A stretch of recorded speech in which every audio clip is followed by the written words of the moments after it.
Sox baseball on Comcast Sportsnet, part of the NBC Sports Group.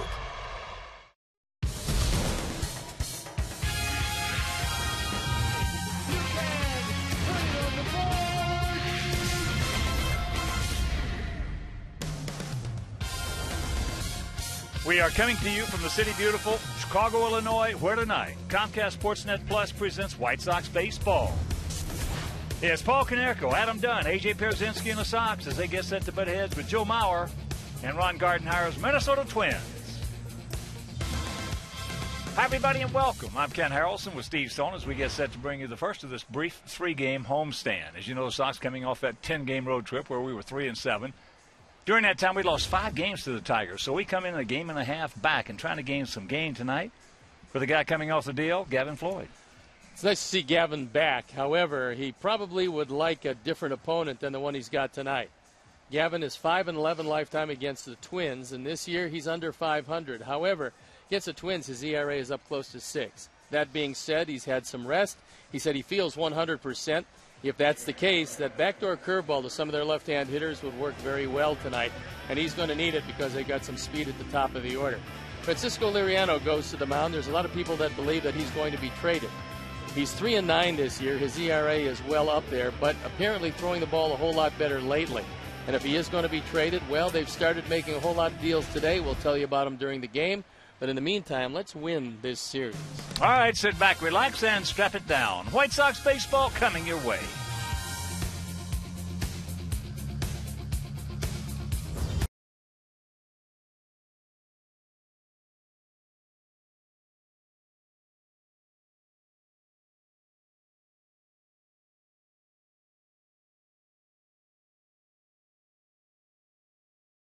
Ford.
Field on a cloudy night.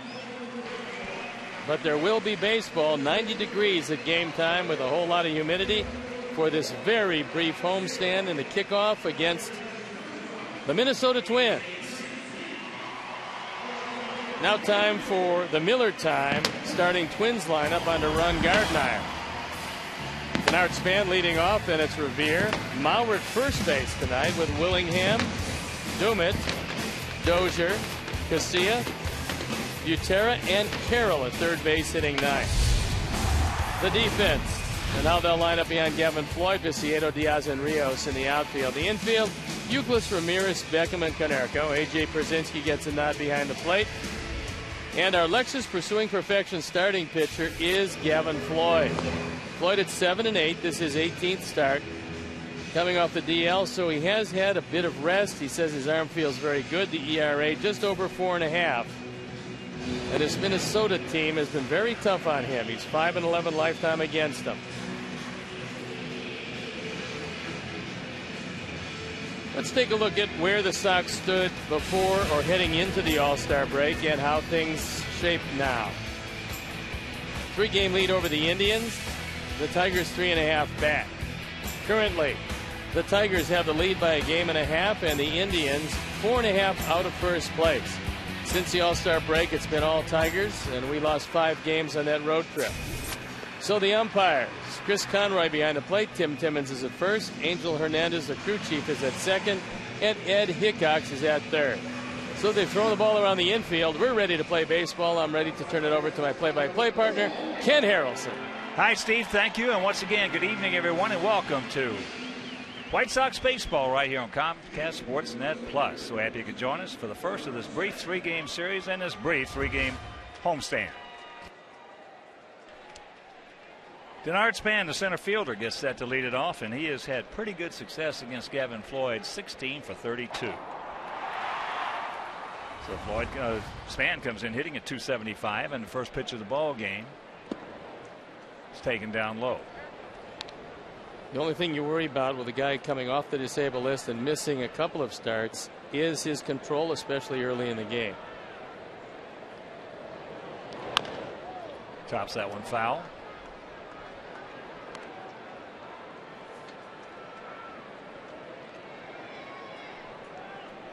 So 1-1 to count. Twins come in with that 40-55 record. 20-25. 21-25 on the road. Hitting at 262 as a club with a 4.88 team ERA. Gap out there in right center as that pitch is very high and very wide. They have a lot of guys who have had good success against Gavin Floyd. Ron Gardner, the skipper, and a good one.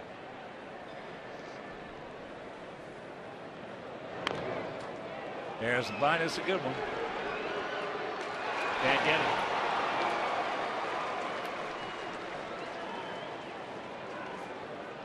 What new? Denard Span with a perfect bunt, and despite the fact that Euclid is anticipating it, he was in on the grass to begin with. He just can't get it across in time.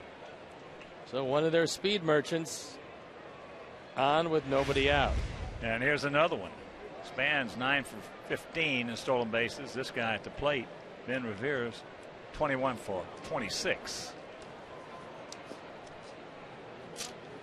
And this is the 7th meeting of the year between these two clubs. In the first 6, Sox have won 4 of them. Takes low. And here at the ballpark, 330 down the left field line, 335 down the right field line, 375 in the gaps, and 400 straightaway center.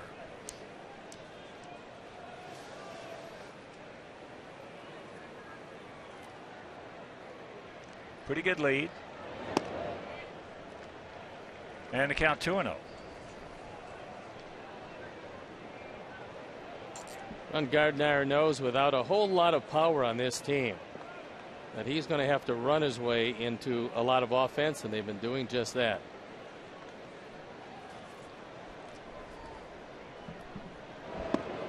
There's the strike.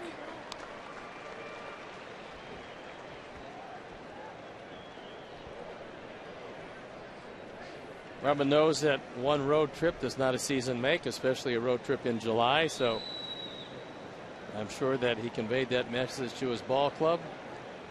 That's in the past. Now we just go get him against Minnesota. And Robin can do that without even saying a word. And the next road trip coming up, again, pretty important.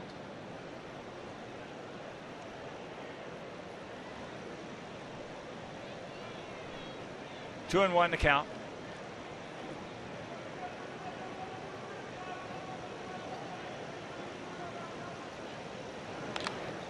That could be trouble. No, it's foul. Thank you very much. You know, I was thinking about it on the plane yesterday and after the game,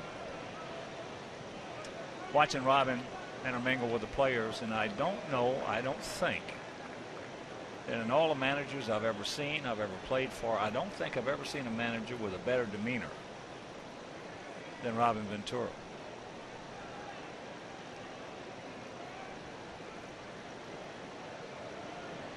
Well, I think he realizes and has for a long time that you don't get too high with the highs and too low with the lows, and it usually works out pretty well for you. That's right. He was like that as a player. You couldn't tell if he was 0 for 41 or you couldn't tell if he was 22 for 41. It serves you well over a very long championship season. Meanwhile, we got a full count right here.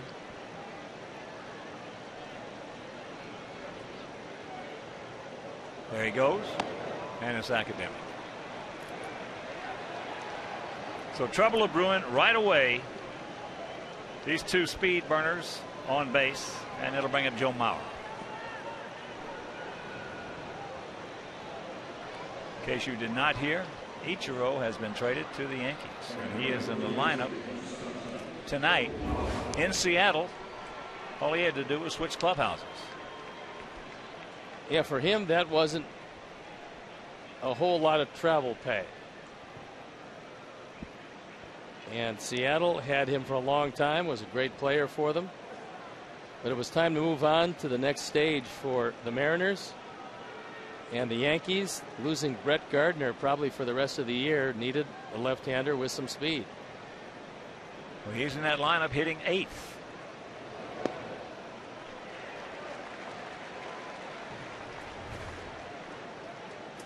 There is the deal. A couple of minor league pitchers for Ichiro.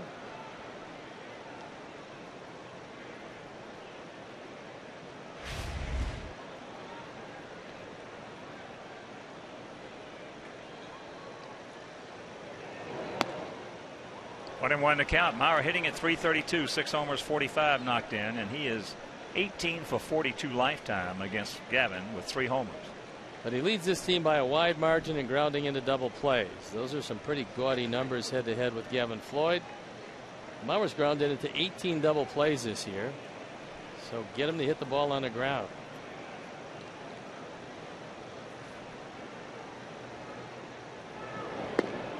Good curveball strike. And the count 1-2. Backdoor breaking ball. Menard's pitch tracks. We'll show you that that ball had the outside corner. Alexei, who's the guy that's charged with keeping Span close, has got to be aware because it's that hole between him and Youkilis that Mauer hits consistently. Especially with 2 strikes. 2-2. Well, getting back to Ichiro, I've played against a lot of great right fielders, and I've seen a lot of great right fielders, and I don't think I've ever seen one better than Ichiro. He was something out there in right field. Still is.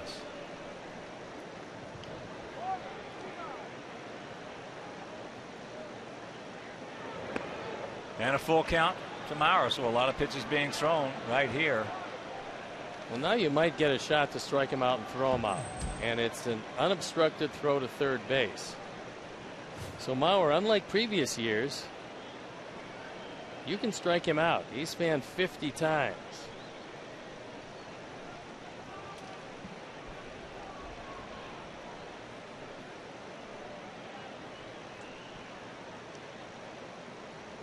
They did not go.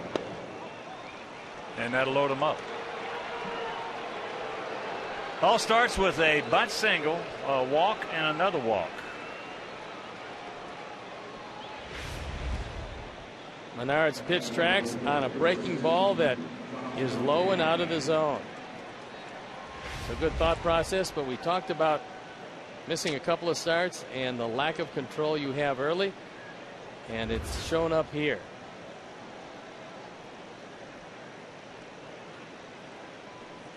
The cleanup hitter, Josh Willingham, hitting at .275, 23 homers and 68 knocked in.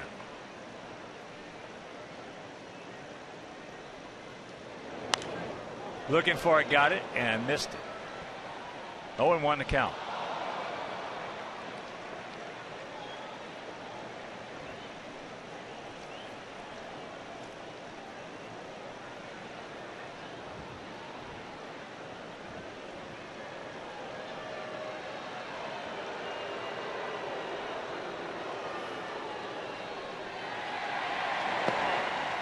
Oh, 0-2 the count.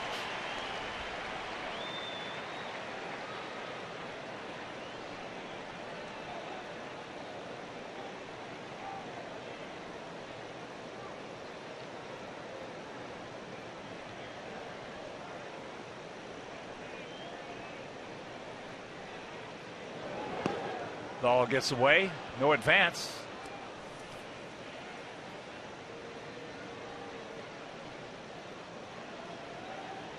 Not far enough for anybody at third base to be thinking about it with nobody out. Now that ball just trickles away and Span's not going. You got the #1 strikeout man in this ball club, so a perfect guy for Floyd to fan. Then worry about the switch hitting Domet.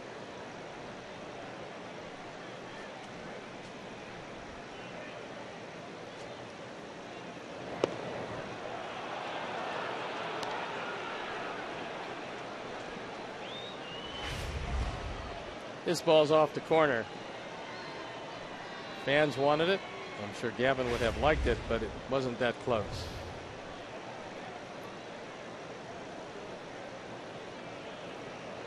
You don't want to go full. Take him right here. Ground ball. Strong arm of Beckham. Nice pick by Konerko. Rack him up. Span scores, and it's 1-0 Minnesota.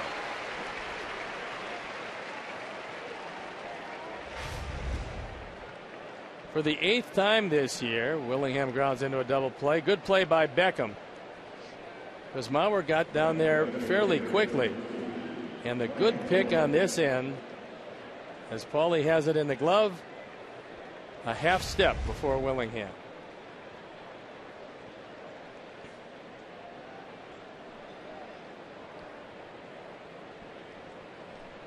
So here's Domet, hitting at .291, 9 homers, 45 knocked in. Takes first pitch strike. Ryan Domet. Switch hitter, but much better from the left side, where he's hitting .302. 6 of his 9 homers. 33 of his 45 runs batted in as a left-hand hitter.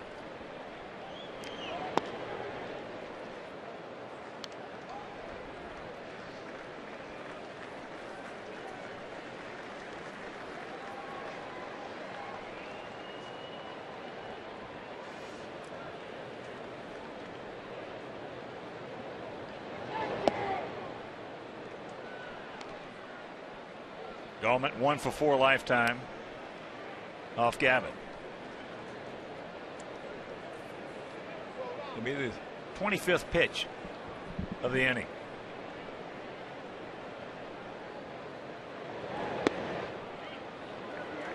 And that misses. Gavin has 6 wild pitches this year, so AJ has got his hands full with that breaking ball that winds up in the dirt quite a bit.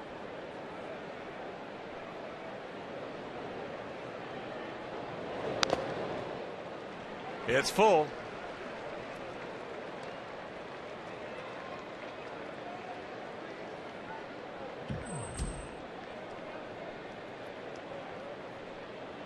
As I mention this Twin team, 21-25 on the road. At home, they're 19-30.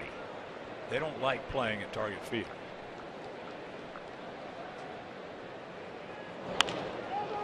Get over there. Perfect feed by Paulie. What new? So the bases loaded. Nobody out. They score one, and we'll take that.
Let's see how Robin's going to line him up tonight. Diaza leading off, Kevin Youkilis sitting second. Then it's Adam Dunn, Paul Konerko, Alex Rios, A.J. Pierzynski. With Diane Viciato, Alexei Ramirez, and Gordon Beckham playing second and hitting ninth. The defense, another lineup, Ian Liriano, Willingham, Span, and Revere with Carroll, Dozier, Casilla, and Maurer. Butera behind the plate. And our Lexus pursuing perfection starting pitcher is Francisco Liriano. 3-9 this year. The ERA just a little under 5. As you can see, he's worked a little out of the bullpen. First pitch strike. This guy's tough. If he's throwing strikes, he is doubly tough. It's easy to understand why a lot of teams would love to have him. I certainly think he'll be moved before the break. Attaboy. Good way to start it. That's his first hit in 4 at-bats now off Liriano. Liriano is throwing more fastballs these days. For a while, he fell in love with his cutter and his slider. And it's 2 pitches, 2 fastballs, the second of which winds up in center field. And before we show you our picks to click, you at home select yours. Diaza came in hitting at 276. That'll go up a couple of points. And here's Uke hitting at 250. 9 homers, 33 knocked in.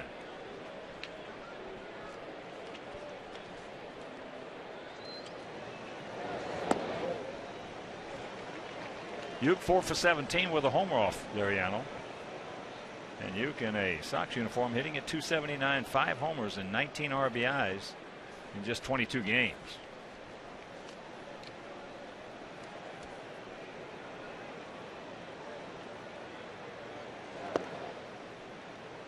One and one to count.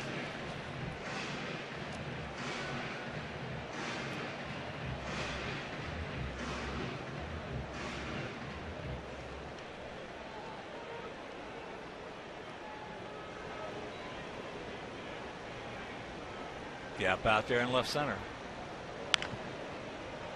And that is hooked foul.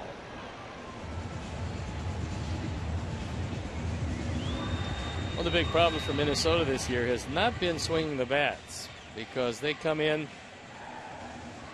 6 points higher than our ball club in batting average, which doesn't tell the whole tale because we're 35 runs scored ahead of them. But it's been the pitching. They're last in the league by a wide margin in pitching. That usually tells the tale. There he goes. Got a beautiful jump.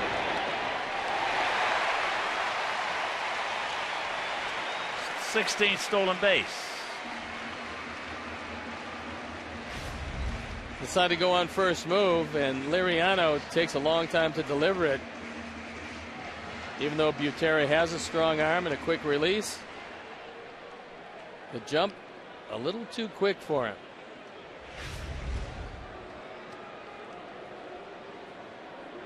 And the 2-2 pitch. It's full.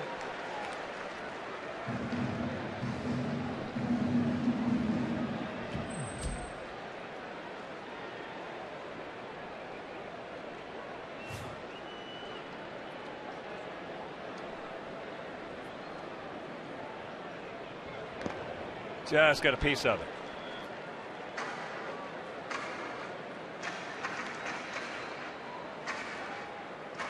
That slider was down and into Youkilis. If he was going to make contact at all, it was going to go to the left side. Unless it got through, there'd have been no advancement by De Aza. So a good thought, but Uke spoiled it like he does so many pitches in this count.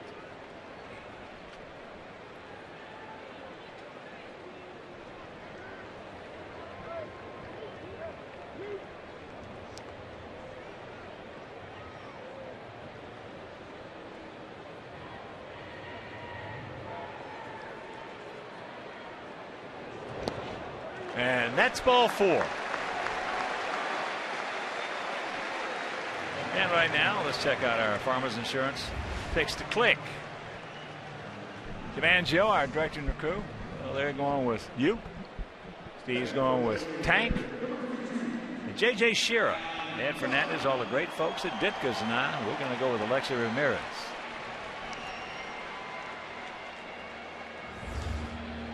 Here's Adam. Hitting at 204, 28 homers, 65 knocked in.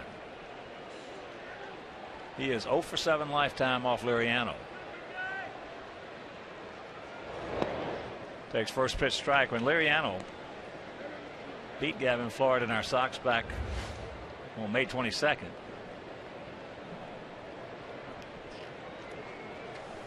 Check that. That was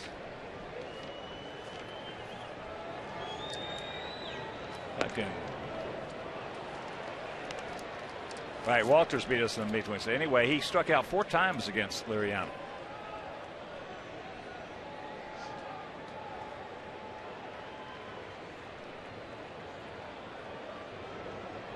And the count 0-2.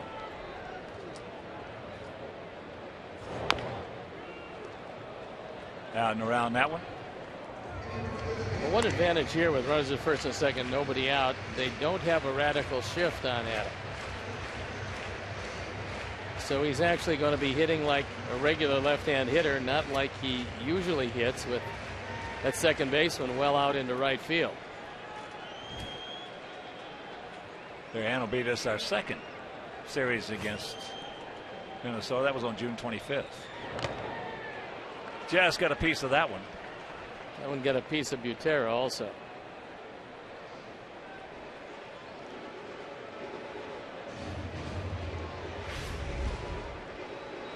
Drew trying to shake off some of the cobwebs there as that one knocks his mask off.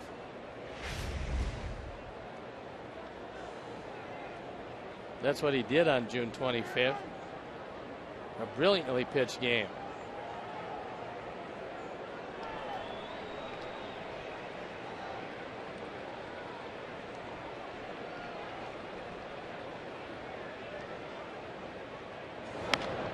And there's a little blooper caught by Dozier.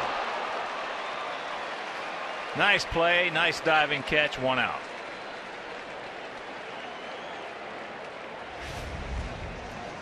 Pretty big effort by Dozier.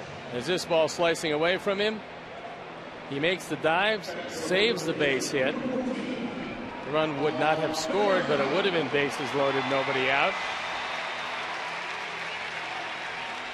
That's a pretty big effort.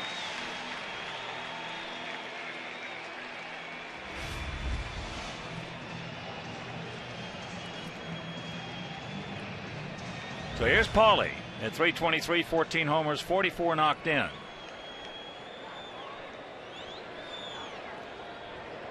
Paulie 6 for 23 lifetime off Liriano with a couple of home runs.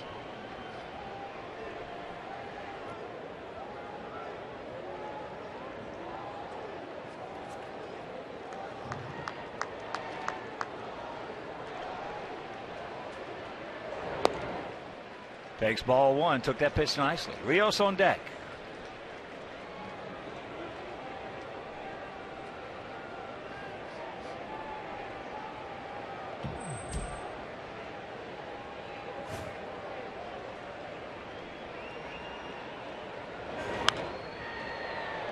Went after that pitch nicely to even the count at 1.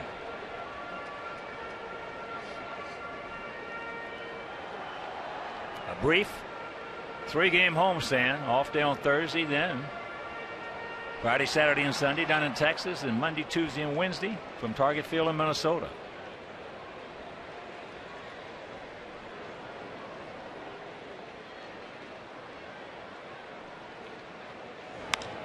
That ball hit deep into right field. Stretch, stretch, stretch. Get back there. You can put it on the board. Yes. Yes.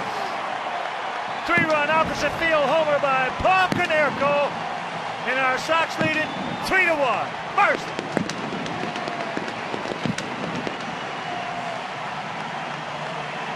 He had a plan in that at bat. The 15th home run. He's driven in 47. That's the first home run in a long time for Paulie. Our Ford home run replay got a high fastball on the outer portion of the plate. Liriano knows it's gone when it left the bat. He just turned his head. And just like that, the lead disappears. First home run since June 29th in New York. And you could tell he had a plan. He took that first pitch nicely. Went after that outside pitch, fouled it away, and then drilled the next one for the 3-run homer. Alex checks it up and takes ball 2. Rios at 314, 14 homers, 55 knocked in.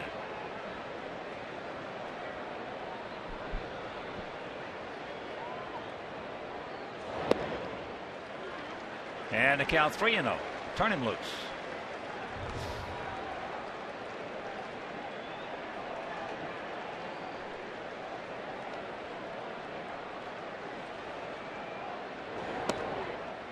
Taking all the way.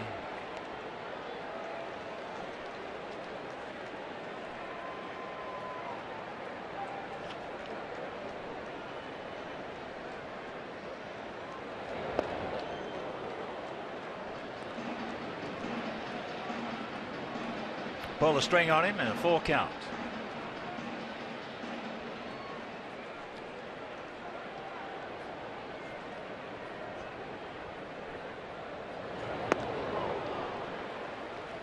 Two down.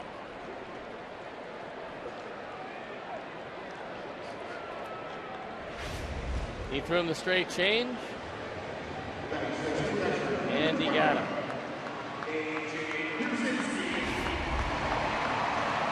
So here's AJ.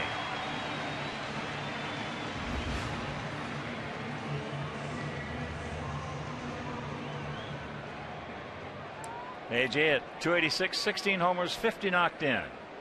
5 for 20 lifetime off Francisco Liriano. And of course, with that home run by Konerko, the Alex Nelius family will donate $100 to White Sox charities for every Sox homer hit throughout the course of the season. That is number 113, so $11,300 donated by Alex Nelius in loving memory of Ursula. 0-2. AJ.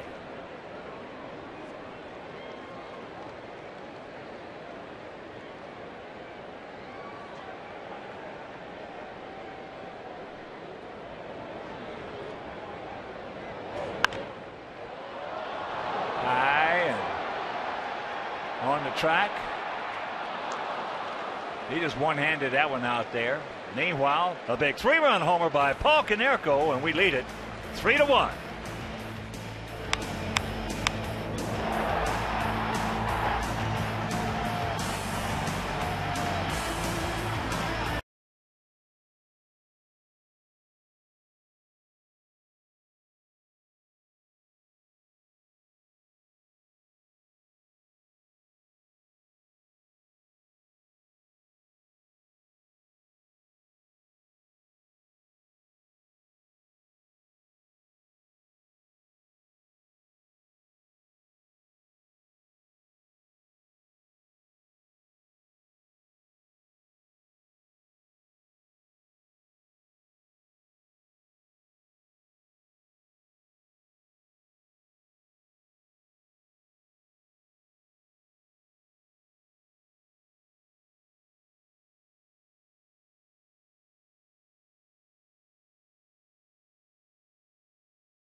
Time later in the game, brought to you by Miller Lite.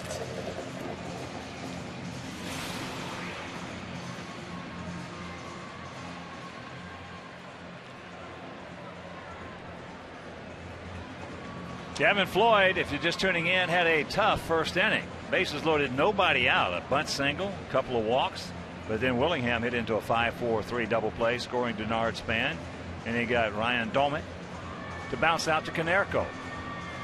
So he got out of it with minimum damage.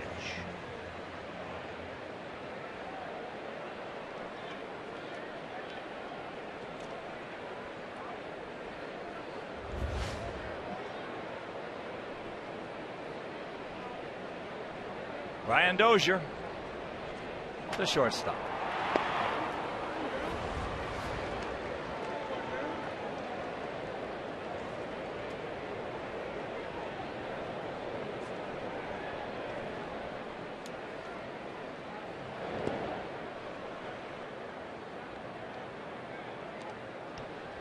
Dozier's fine play for the moment saved the inning, but Paulie came up and took the lead away with a line drive home run to right.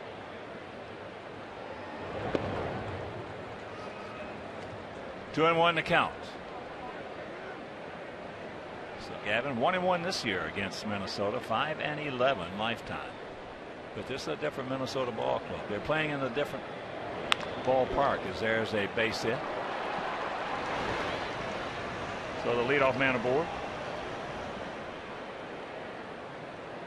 And here's another guy you have to watch bunting, and that's Alexi Casilla. He does have very good speed and will bunt.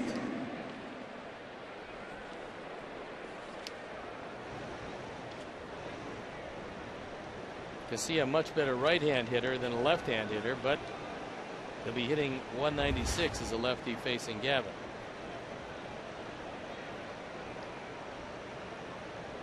Casilla, 267 lifetime hitter against us.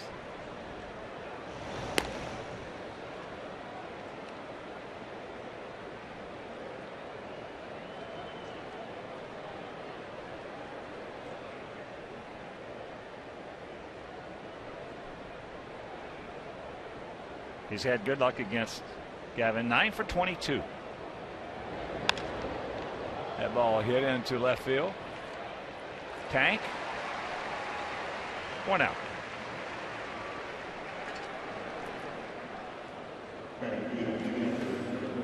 And fans, this is your chance to win an Alexi Ramirez autographed jersey and tell the Sox what you think. Simply log on to your computer and take a quick survey. Your answers are confidential. So visit whitesox.com/survey, and you must complete the survey before tonight's game comes to an end to be eligible for that Alexi Ramirez autographed jersey.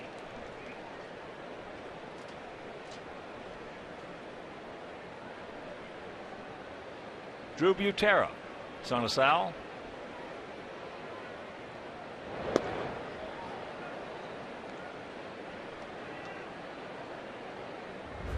We're hitting at 221, a homer. He's driven in 4.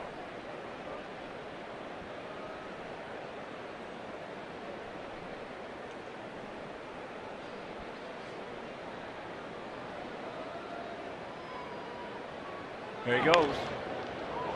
And that was right out of the Spalding text guide right there. Well, that's what Gardner likes to do, and that's what he's forced to do with this lineup.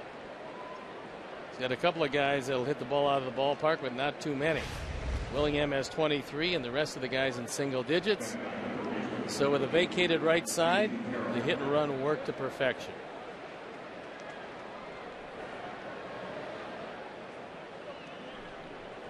On a hit and run, first rule of order for the base runner, look for the baseball. That's exactly what Dozier did, and easily coasted into third.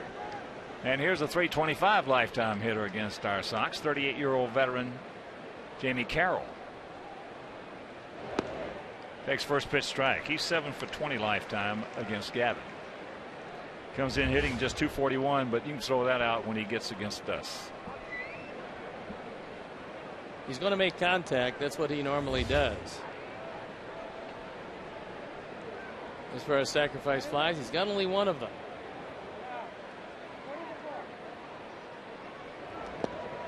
Nice block by A.J.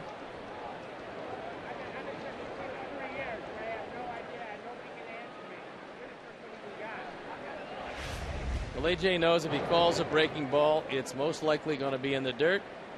So he shifts to his right and saves a run.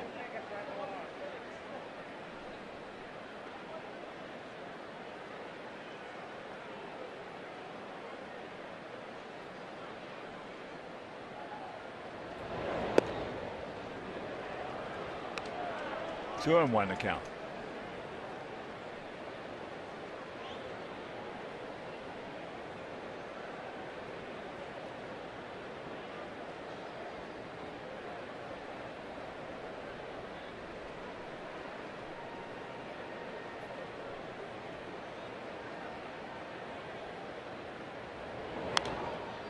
Comes at him with a fastball. So 2 balls, 2 strikes.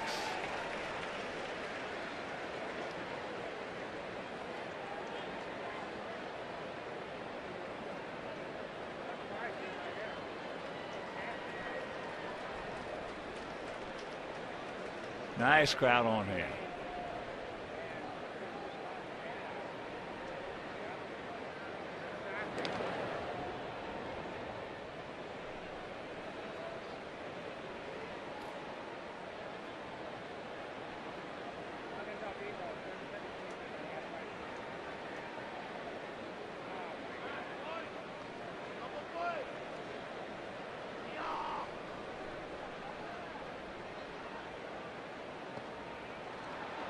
Here he comes home, and he will score. That's heads up base running, because as soon as Dozier saw that that ball went in front of A.J. and that Gavin Floyd did not sprint to the plate, he knew that he couldn't get him. Ball's in the dirt. And no chance at all, so it's a 3-2 game. 7th wild pitch of the year for Gavin Floyd. Butera did not advance to second.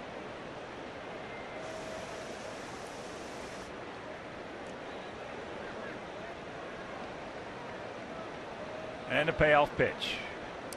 There he goes.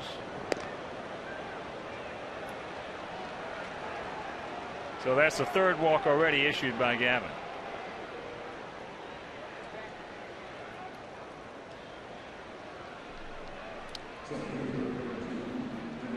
That's enough to get Don Cooper up, walking around, and a little dry.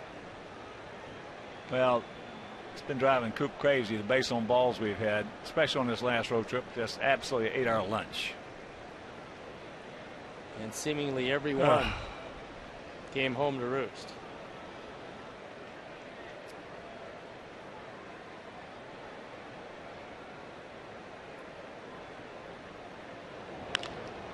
That ball hit in the center field, right at Diaz. So 2 down. Span had that beautiful bunt single and a run scored last inning, and that'll bring up Revere, who walked last inning.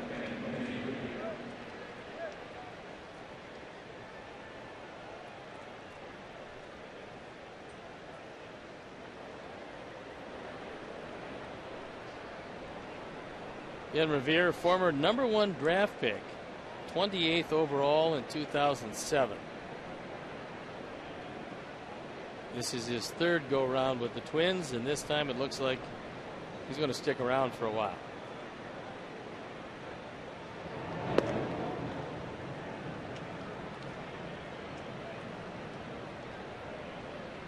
Takes ball 1.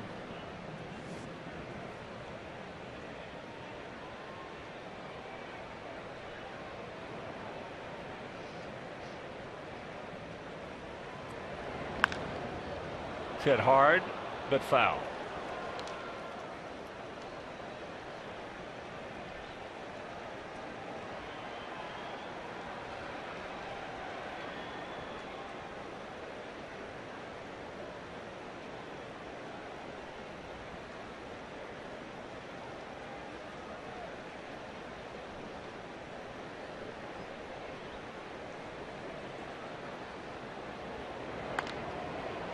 Right to the bag.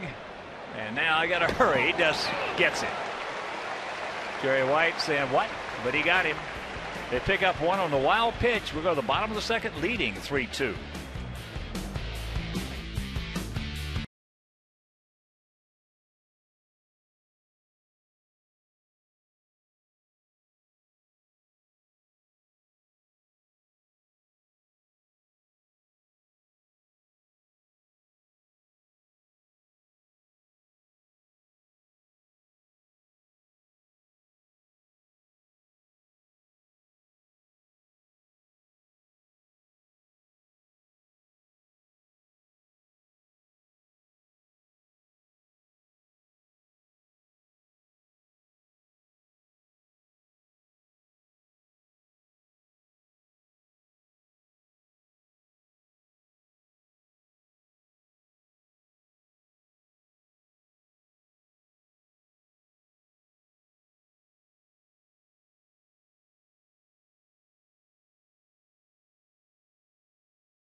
Three years on this date.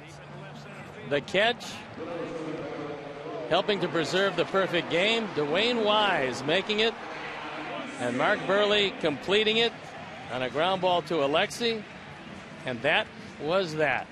A perfect game for Mark Buehrle, his second no-hitter, and what a day that was. Well, it's hard to imagine teammates for any pitcher who's ever thrown a perfect game be more excited for their pitcher than they were for Mark Buehrle. Mark Buehrle, one of the greatest teammates that you could ever have. But right here, 1-0 the count to Tanks. 2-0. Alexi on deck, Beckham in the hole. Bottom of the second, 3-2-0 for us, 2-3-0 for them. 3-run homer by Paul Konerko, if you're just joining us. That ball's hit right at Revere. So it's a hang Wolfham.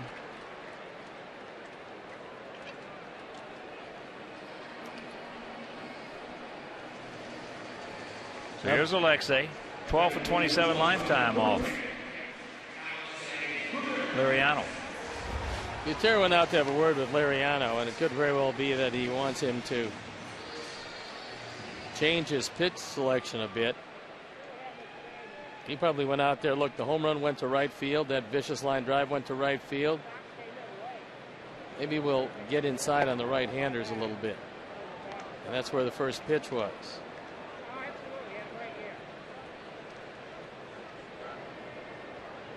Well, Paulie was definitely trying to beat him to right, and he did.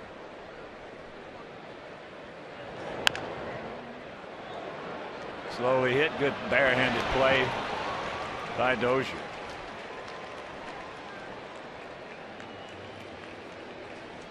Ryan Dozier is one of the better rookies around. He's taken over the shortstop position, although he's made 13 errors. He's played pretty good down there. He's got great range. He's already made 2 sparkling plays early in this one. Well, in my experience in baseball, after watching it for so many years, played it for a long time,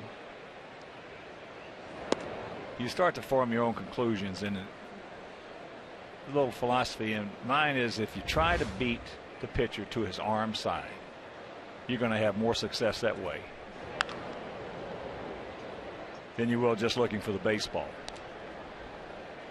You try to beat left-handers to right field. If you're a right-handed hitter, you're certainly going to have more success. If you try to beat right-handers to left field, you're certainly going to have more success. As he gets him, 1-2-3 inning, and we'll go to the third, leading by 1.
Sportsnet. The good guys wrap up the series against the Twins with an afternoon showdown. Coverage begins at 12:30 with White Sox pregame live. White Sox Twins Wednesday afternoon at 12:30 on Comcast Sportsnet, fans' best friend.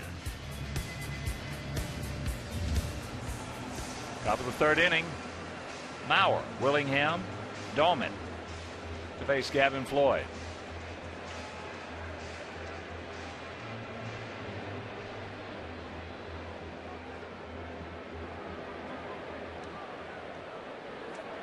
Top of the eighth in Cleveland, Indians leading Baltimore 2-1.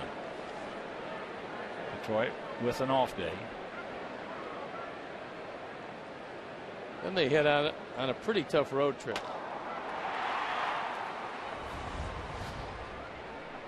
Baltimore has just tied that game up.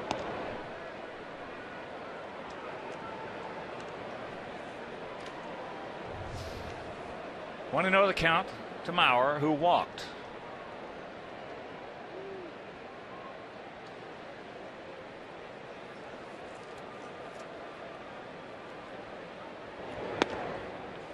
Pretty good pitch, didn't get it. AJ said, why not? Menard's pitch tracks.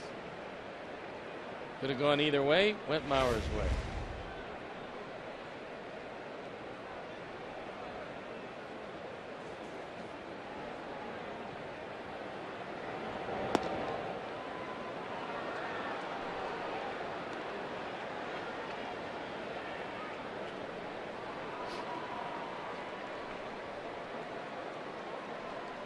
Three and oh the count.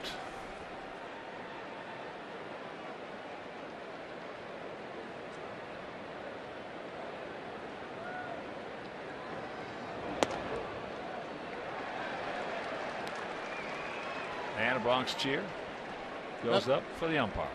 Not a lot of guys in this league that walk more than they strike out, but for the moment, Mauer is one of them. 51 walks, 50 strikeouts.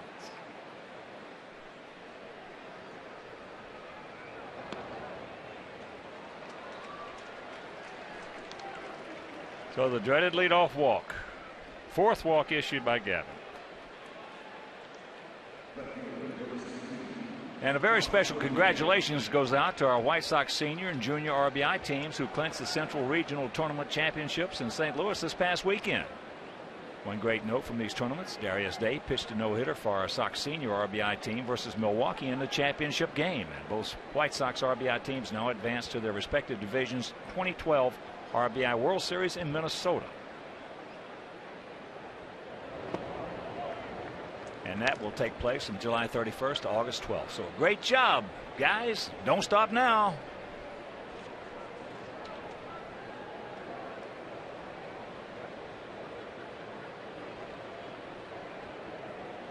Willingham hit into that 5-4-3 double play.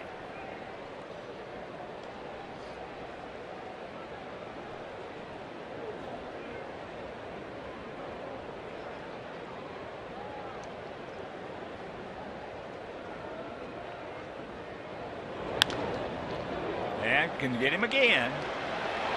Crack him up.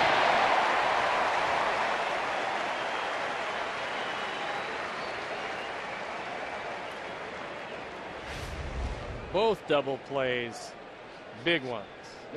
This is a little bit easier than the first one. Gordon has some time to get off this throw, and he gets Willingham by plenty.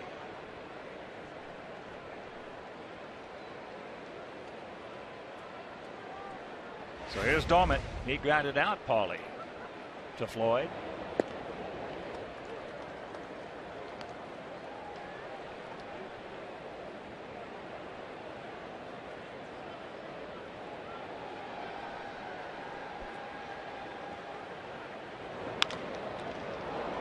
Looked like it tipped his glove, deflected over a little bit, and that'll retire the side. So the leadoff walk goes for naught.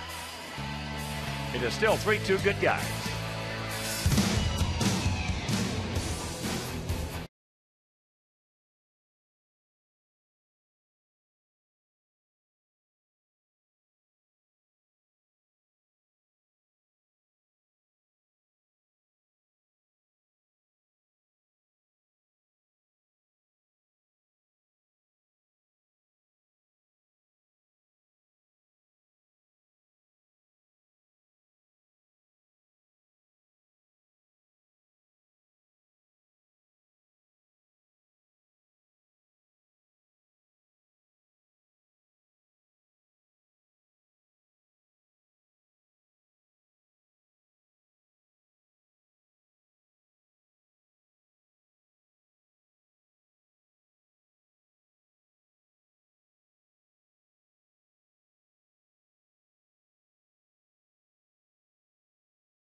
At least I think it is.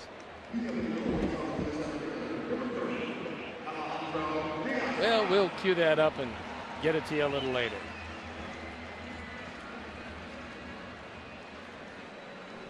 So here's Diaza. Started us off in fine fashion. Bottom of the first with a sharp single up the middle, stole second, and then came around to score. That ball hit into left center field, and that's going to fall. One hop for the ground rule double.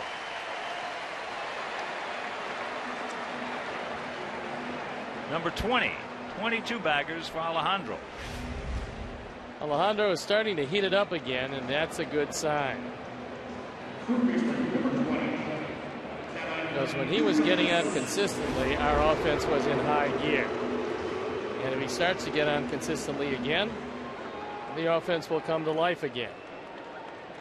And here's Yuki, walked and scored in the first inning.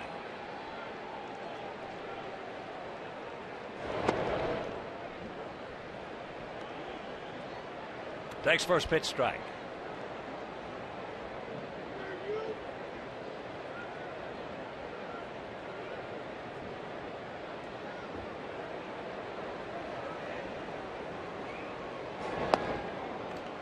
Good pitch by Liriano. And the count 0-2.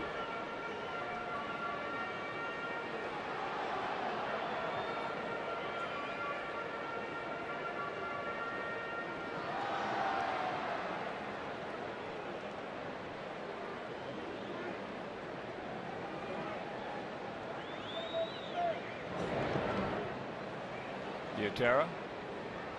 Good with the leather. Nice drop by Drew.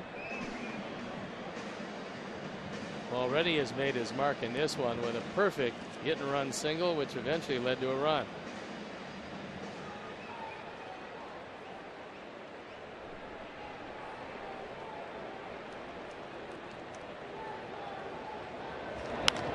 That ball hit into left field off the end of the bat. Willingham will get it back in. So one out. We're going to take a shot at our AT&T trivia question one more time. We're the 5 pitchers in Twins history that have thrown a no-hitter. You think about that one. We'll get back to you a little later in the game with the answer and give you one hint. One of them's in the ballpark tonight. At least one.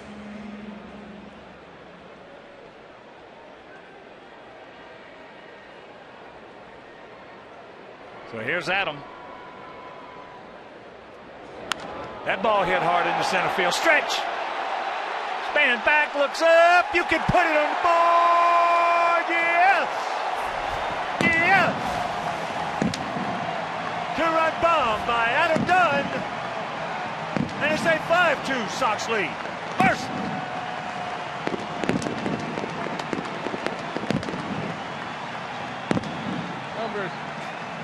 Number 29. Ford home run replay. This looked like a slider that hung right over the middle of the plate. The 29th home run, 67th driven in. And just like that, it's a 3-run lead. 394 on the home runs for the big guy.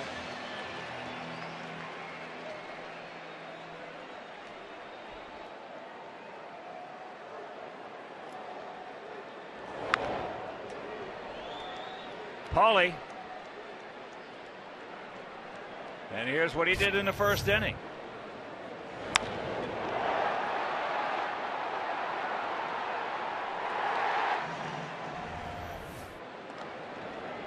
Took that pitch nicely. 1-1 to count.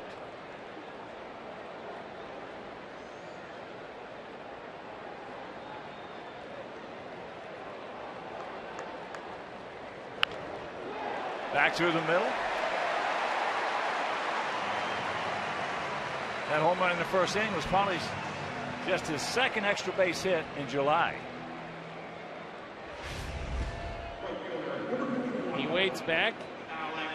Takes that one right back up the middle. And he's 2 for 2.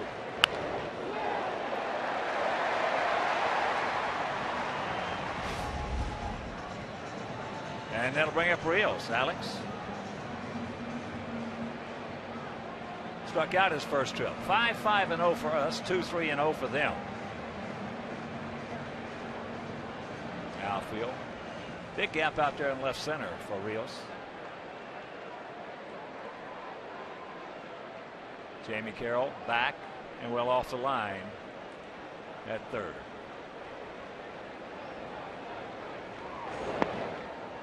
Takes ball one.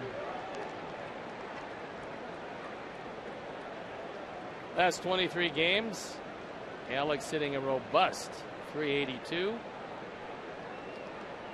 Lots of runs scored and lots of them driven in.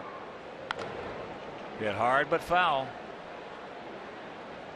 He's been consistently hitting the ball hard to all parts of the field.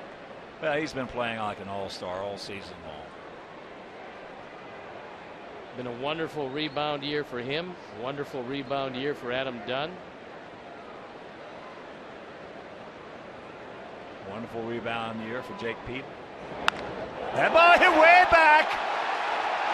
He looks up. You can put it on the ball. Yes. A-bomb.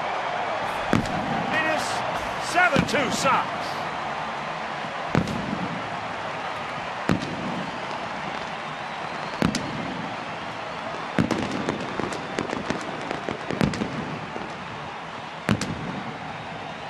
th homer, 57 driven in.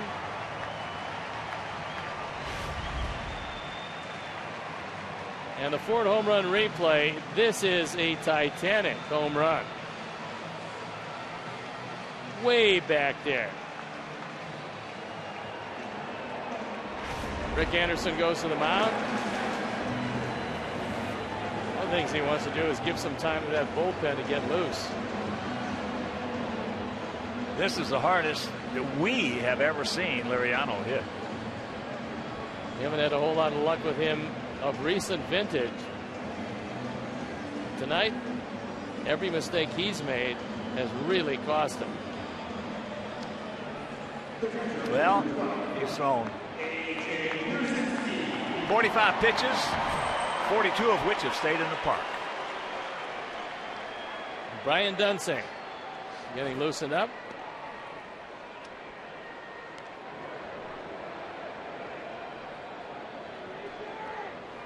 AJ went out deep to right field.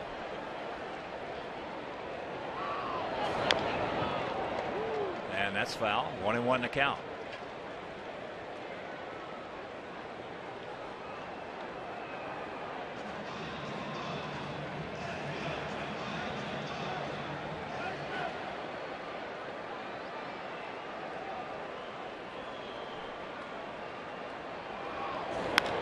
That ball hit hard into right center field. Nobody's going to get that one. Get up. One hops the fence, so AJ with his 11th two-bagger.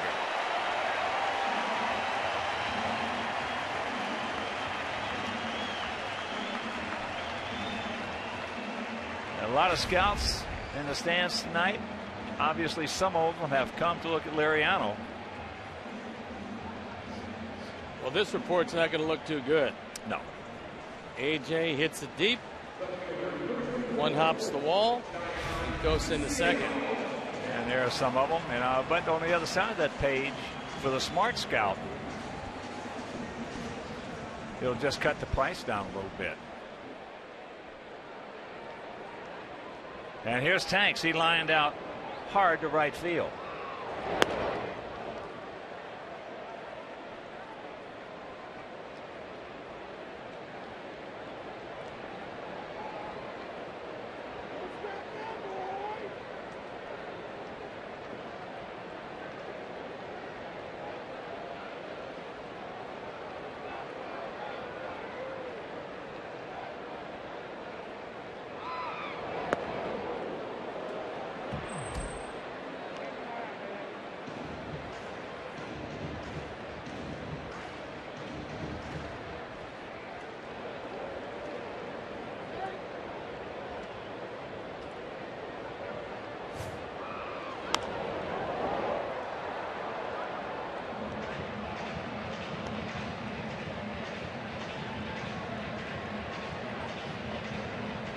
Pretty good numbers with runners in scoring position, and even better since the middle of May for Viciedo.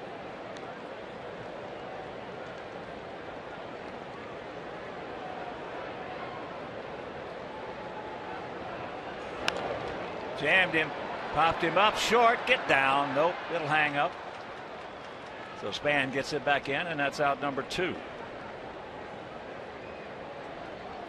So here's Alexei. He grounded out to his counterpart, Dozier. And that's going to be it, as Ron Gardner has come out. Now that he gave his bullpen a chance to get loose, Brian Dunsing will come into the game. Francisco Liriano, after a very tough evening, will depart. We'll step out and be back after these messages.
It was for the 5 pitchers in Twins history that have thrown a no-hitter, and the answer: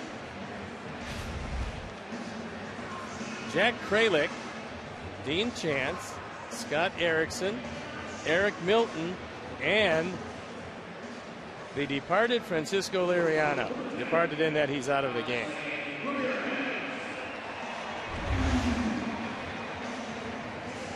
Our Honda call to the pen is Brian Dunsing. He's 1-6 this year, ERA 5.25. But left-handers haven't done anything with him, where right-handers have killed him.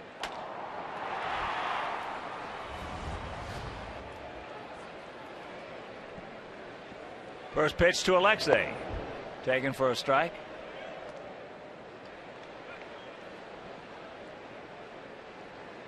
Well, they had Cleveland being tied up at 2-2 with Baltimore. They took it down. It is now 3-1 Cleveland over Baltimore.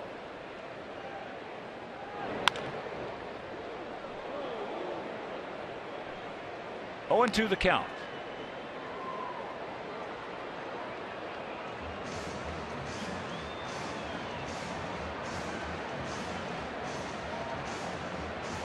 Warm night, still 88 degrees at the ballpark, and the ball is jumping. Fortunately, got a whole lot more power than Minnesota has, and it's jumping for our boys.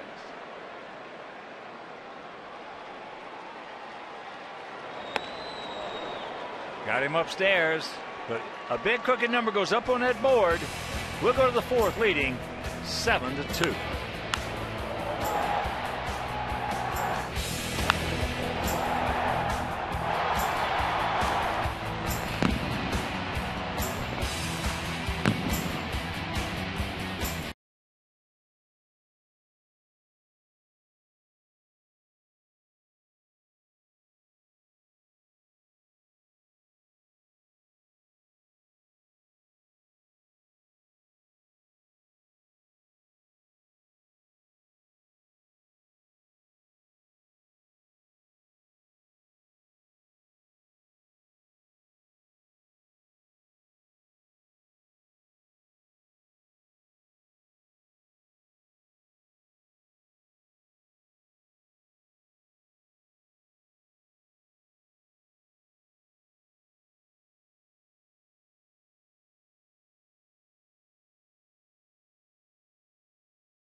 fourth inning is brought to you by the new Doritos Locos Tacos from Taco Bell.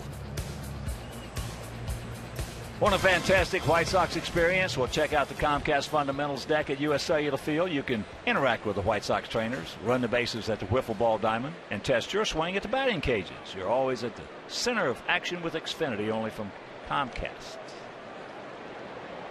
Now that Gavin has a 5-run lead, and now that his offense has certainly come to life, you have to take it like it's a 0-0 game and get the ball over the plate. First pitch strike to Dozier, who singled and scored in the second.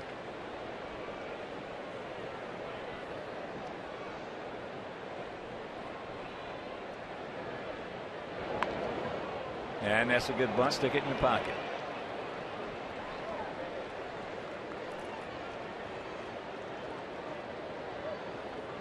Big part of the Twins game with Morneau out of the lineup and very little power. They've got to play extreme small ball.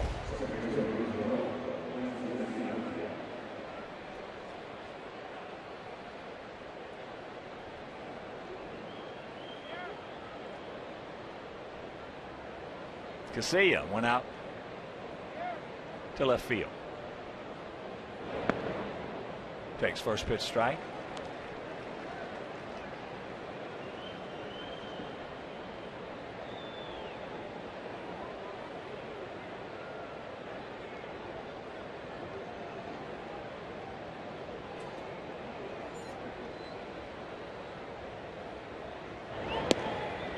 And the count 0-2.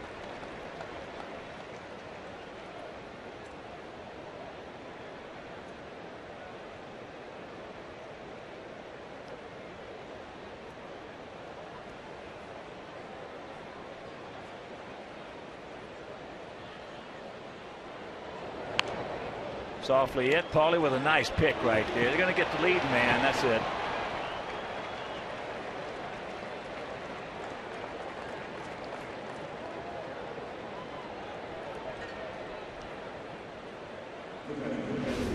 Casilla runs pretty well.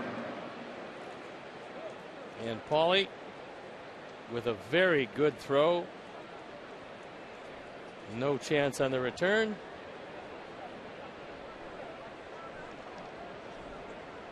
Right off the grass, where first basemen really like it, so it doesn't pick up the spin of the dirt. And then he is as accurate as they come, making that throw to second base.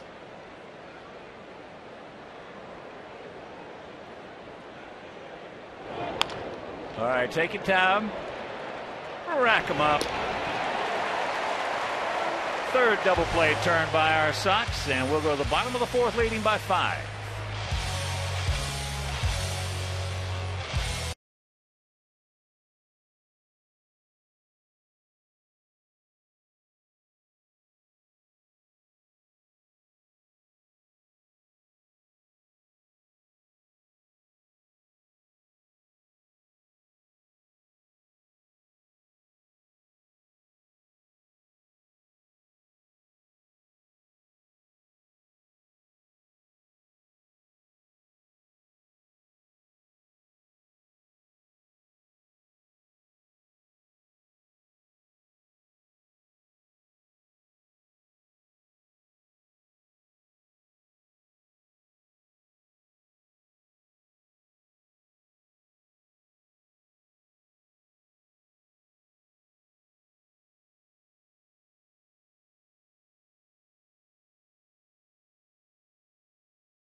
Miller Lite, and it's our Miller Moments, and the moments are the long balls.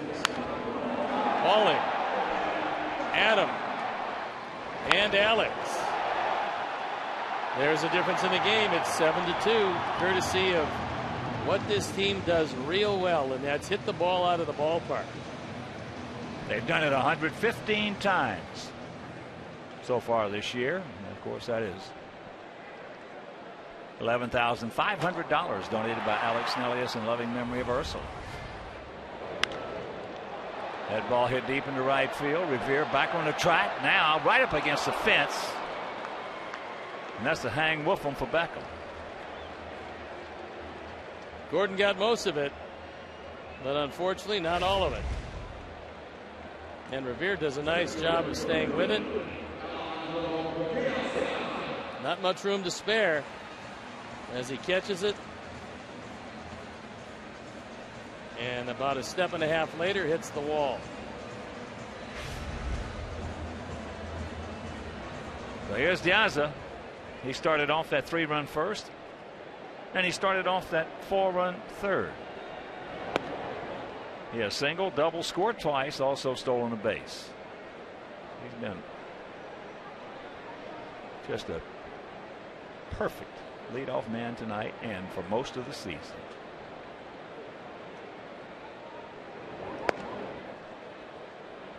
Oh, 0-2 the count.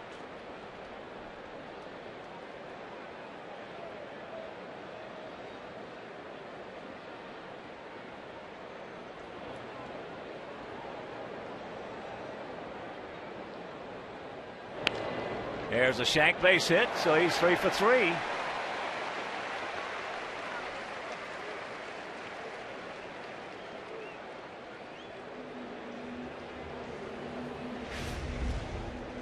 Well, it helps when you hit the ball hard to find a spot, and when you inside out a swing, don't get much of a bat on it, but also find a nice spot for it to land.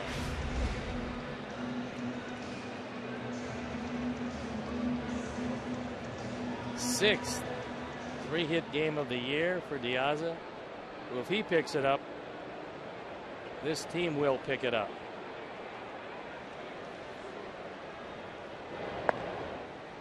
Duke takes ball 1. He has walked and scored and gone out to left.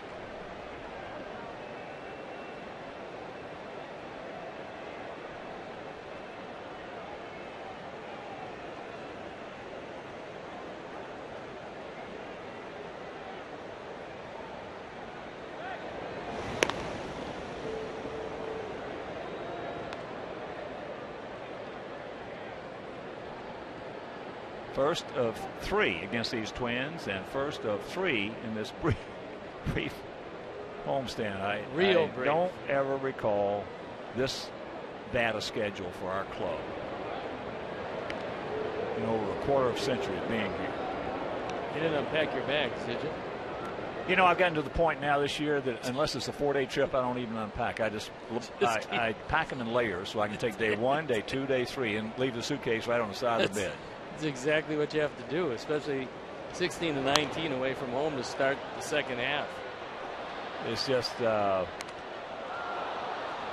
whole way through some fans and back out on the field. And Drew will make himself a new friend. No, but next year is going to be even worse when you have 15 teams. Well, you're going to have an interleague game every day. Plus, you're going to have a lot of 2-day road trips, which are just, I don't care. You and I, we've been around too long. This is what we do, and we've been doing it a very, very long time. So it doesn't bother us. But what we feel bad about is for the players. These are the guys who got to go out there and play after getting very little sleep and having night games on getaway days. Well, that's going to be really the key, and that's something that we'll have to see. Is how many times there is a night game on getaway day, which gets you in sometimes 2:30, 3 o'clock, where you're playing the next evening. And then a 2-day trip, sometimes you unpack your stuff and you feel like you're just repacking it and on the way to the next city. It makes things a lot more difficult. Well, how about getting on a getaway day and having a day game the next day? That's not too good either. That's not very good. This is the worst schedule. Oh, look at the jump he got right there. So he got another big jump, steals another base to 17th.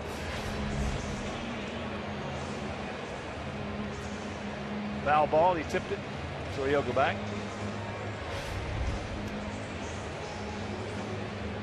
That was the Lance Johnson jump there, but you know, when you get a night game and then have a day game the next day, that's just not good. And there's going to be some of that next year.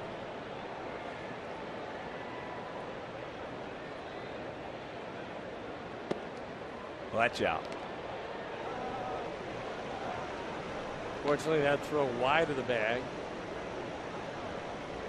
Talked to Ron Gardenhire about his catching situation. He said he ideally wants to catch Mauer 3, maximum 4 times a week, but very rarely 4 times. 3 times would be ideal for him.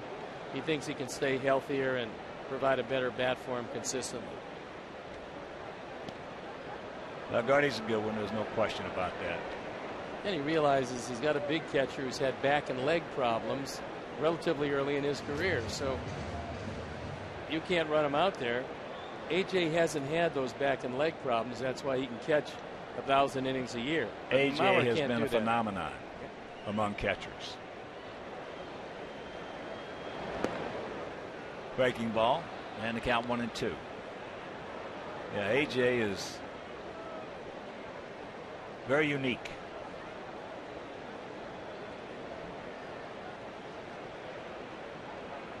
You can forget about the word very. He's unique.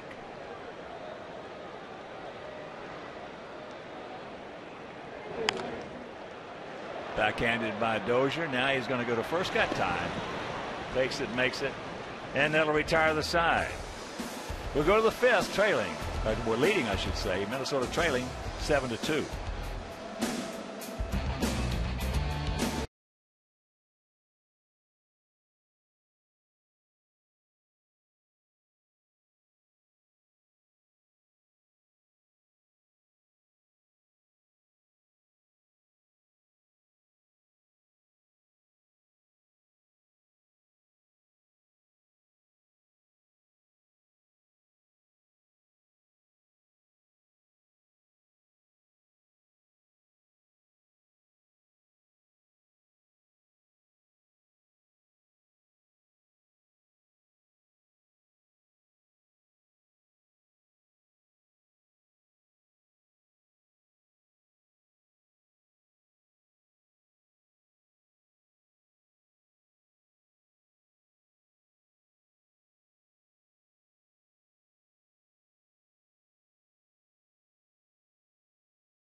At Central coming up tonight at 10. Highlights and post-game reaction from tonight's game, and the trade winds are picking up. So join Mark Shanowski and Susanna Collins. That's Mark Shanowski and Susanna Collins with GMC Sportsnet Central tonight at 10, only on Comcast Sportsnet, fans' best friend.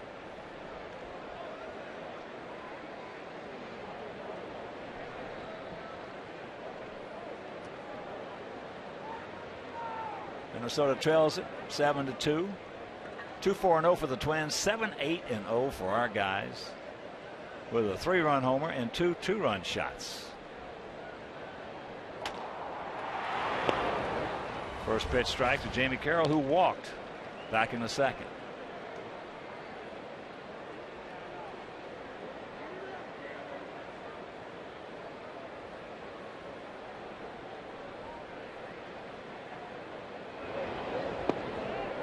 Breaking ball strike.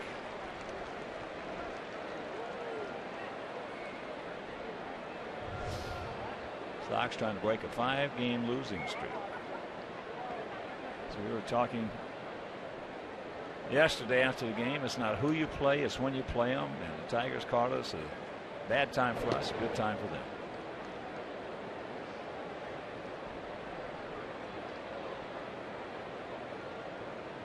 Well, they had everything going for them, especially at Comerica Park. They were on a fairly substantial run, and it continued in the weekend series where they did just about everything right.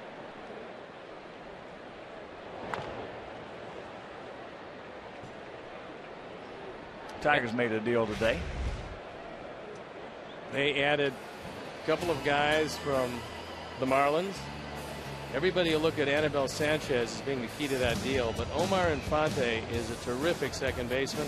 They have a hole at second base. Jacob Turner, Rob Brantley, and Brian Flynn head to Miami, and we saw Jacob Turner on Sunday. And there's a shank base hit. What new for Carroll? Leadoff man aboard.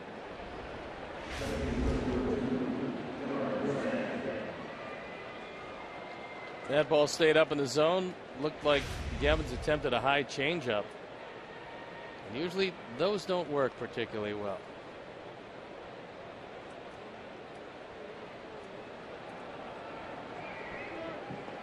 So here's Span, a bunt single and a run scored. He also has gone out to his counterpart, De Aza.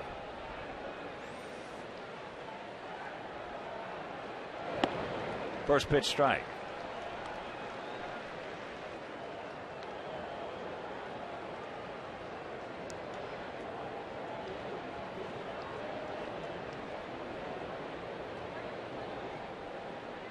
Gavin has yet to have a 1-2-3 inning, although the double play ball has been his best friend tonight. Out of play. And the count 0-2. With bases loaded, nobody out, getting out of that first with just one run helped his offense come back, give him a 2-run lead, and a big 4-run third, and that's where we stand at 7-2.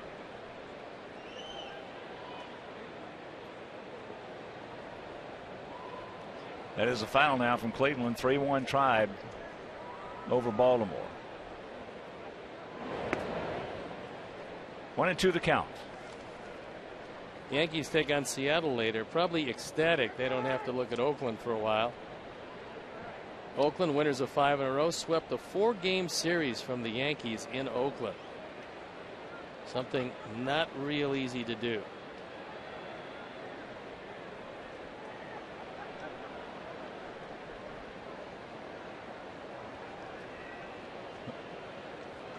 Well, when you hit 228 on a 10-day road trip, 10-game road trip, you're not going to win a whole bunch of games.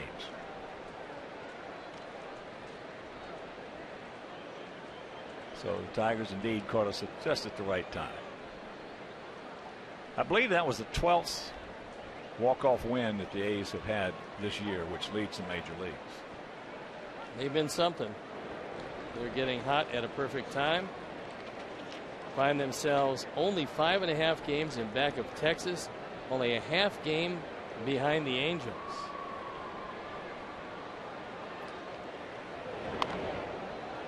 Well, the same goes for them. It's not who you play, it's when you play them. They caught the Yankees at the right time. And they're getting terrific pitching.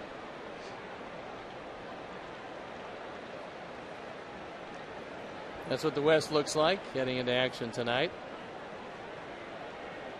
And if you did not hear, Ichiro is going to be hitting 8th in that Yankee lineup tonight.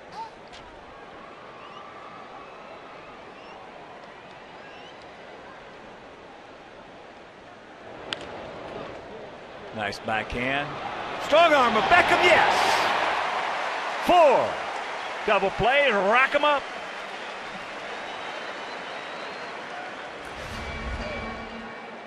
We're getting real good at this because these two guys in the middle are playing as well as any twosome around. Gordon's going to get the throw off. It doesn't matter how close anybody gets to him.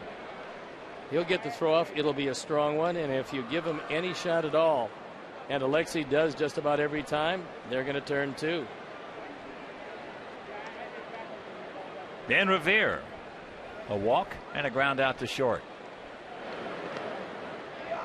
And a reminder, Sox fans, join us on Friday, August 10th at 7:10 as our Sox take on the Oakland A's for Country Music Night and Fireworks presented by all the great folks at Pepsi. Purchase tickets by visiting whitesox.com or call 866-SOX-GAME.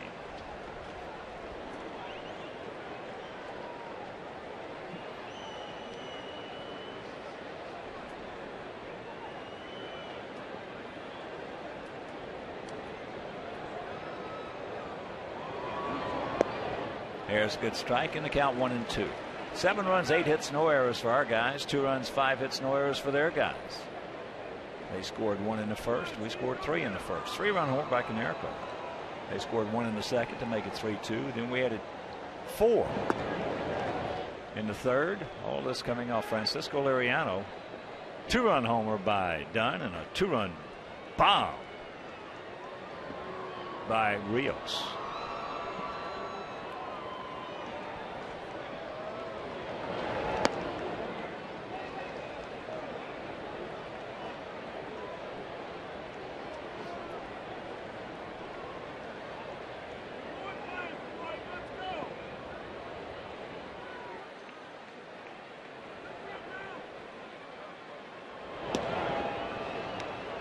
And there is ball 4.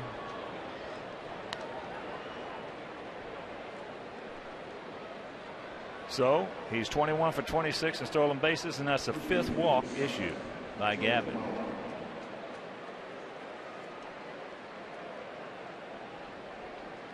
Very unusual for Gavin. 5 walks, no strikeouts. Well, he doesn't have his real good curveball tonight, and yet he's trying to make do. Cutting the ball, changing speeds with his changeup, and he's thrown the ground ball at the perfect time. When he had to, play 4 times. That's a base hit back through the middle, so 2-out walk. Now the base hit by Mauer. And now the ball gets away, and here he comes home. And now that ball gets away, and Mauer will stay, but the walk comes around the score, and it's 7-3.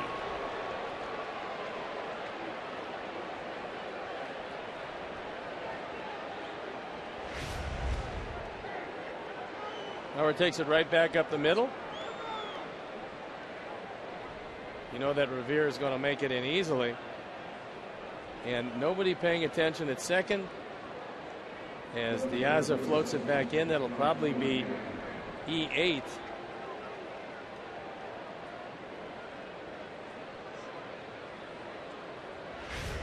It is E8 with no run batted in, but not necessarily Diaz's fault. Somebody's got to be looking at him. So here's Willingham. 0 for 2, hit into a 5-4-3 double play in the first, hit into a 6-4-3 double play in the third.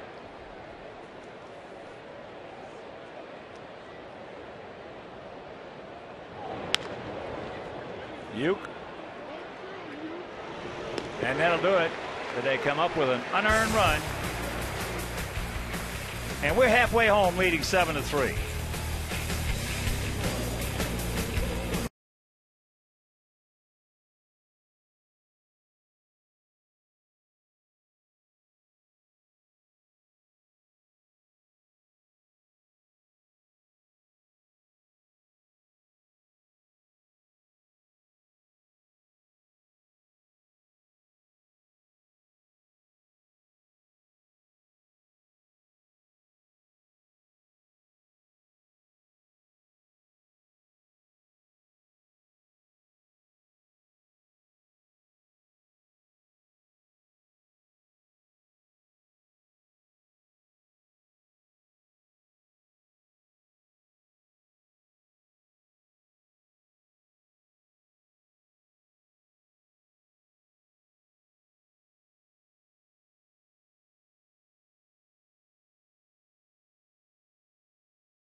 the fifth.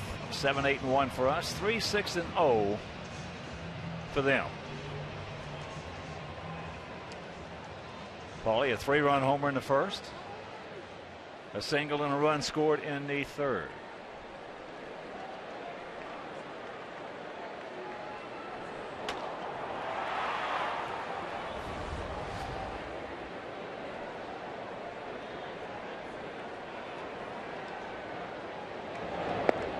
Breaking ball strike to Paulie.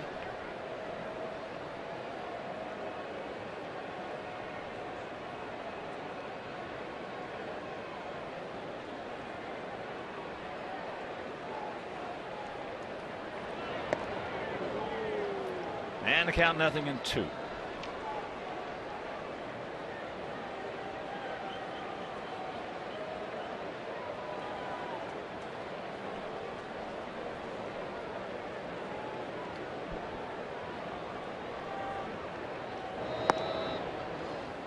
Wouldn't bite.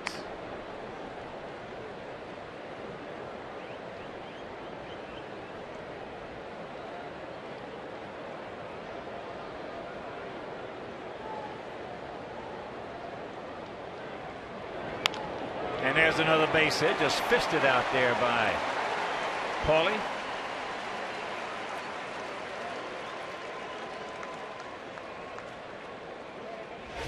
Paulie's another one of the keys, and if he starts heating it up,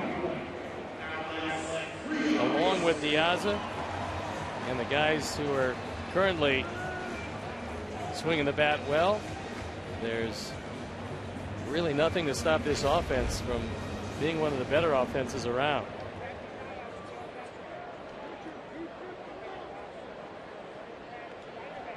So here's Alex. He's 1 for 2, but it was a long one, and here's what happened. Paulie aboard in the third. This is a bomb.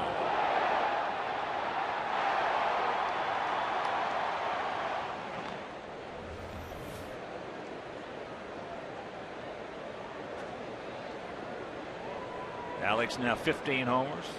Paulie 15 homers. Dunn 29 homers.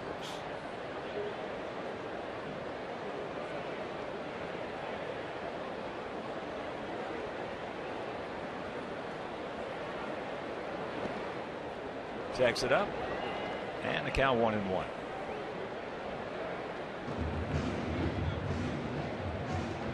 American League leaders in hits. It's Cabrera, no surprise, with Jeter very close, Cano, and then Rios, who's moved up one spot with the lead over Adrian Beltre by just one hit.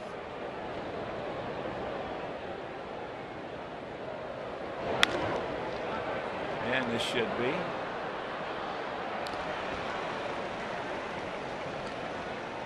So 2 down.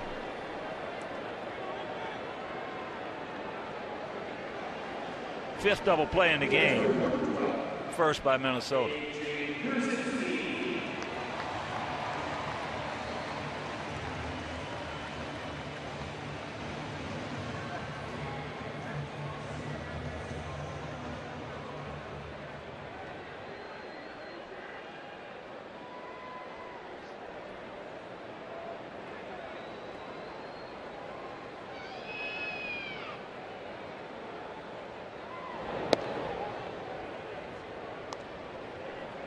AJ is going out deep to right and doubled. One hop to fence in right center.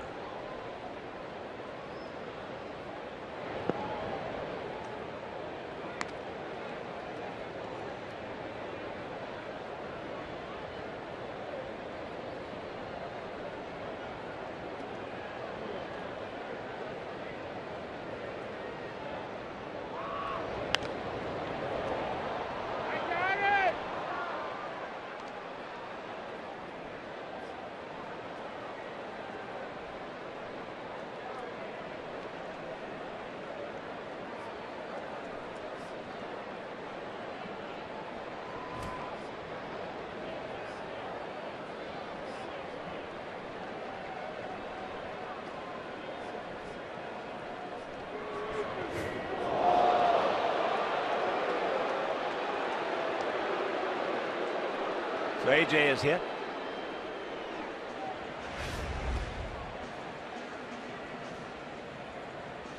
That fastball hopefully catches more of the guard than it does of AJ. If that's the case, he'll be fine.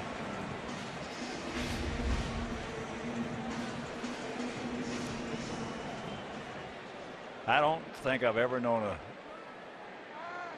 certainly a baseball player, but I'm trying to think of other athletes too, that shakes off pain better than AJ Pierzynski.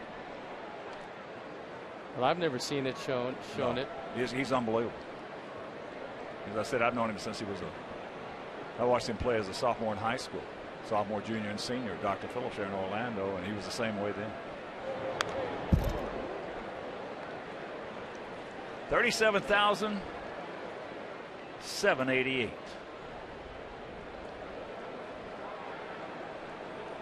Nice crowd on more here. Like it. That's more like it. And to this point, they've seen a pretty good show.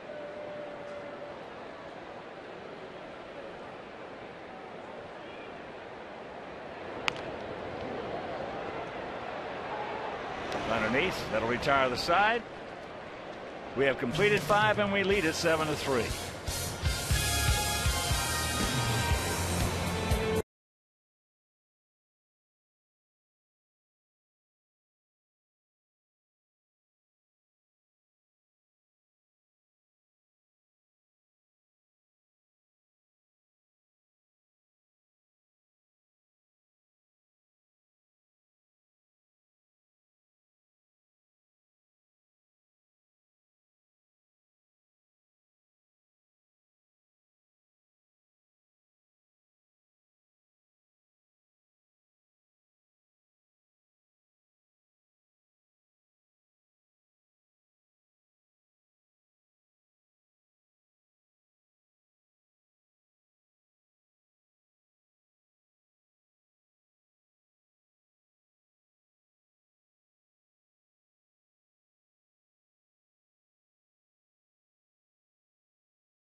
And it's a few double plays. 3 of the 4, as a matter of fact, and they've really helped Gavin Floyd, who has yet to have a 1-2-3 inning, but whose defense has saved him a whole lot of grief tonight. Our Home Depot doing more on defense. Replay. Ryan Doman, Dozier, Casilla face Gavin Floyd here in the top of the 6th inning. By the way, for those of you who just tuned in, Yankees taking on the Mariners in Seattle, and Ichiro will be hitting 8th, playing right field for the Yankees. He will not be wearing number 51. That was Bernie Williams' number. He will be wearing number 31.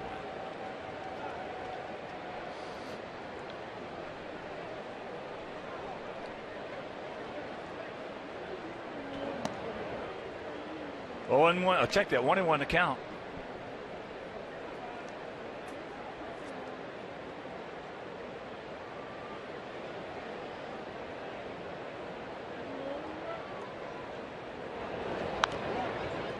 Fouls that one away.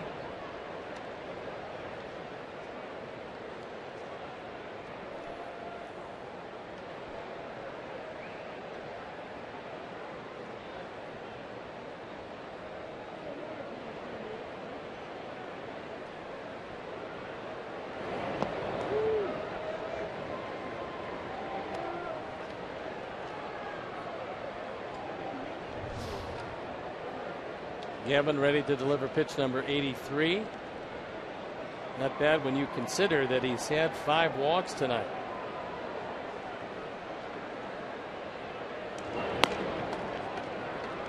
Right now that breaking ball is starting to roll on him, which usually is a sign of fatigue.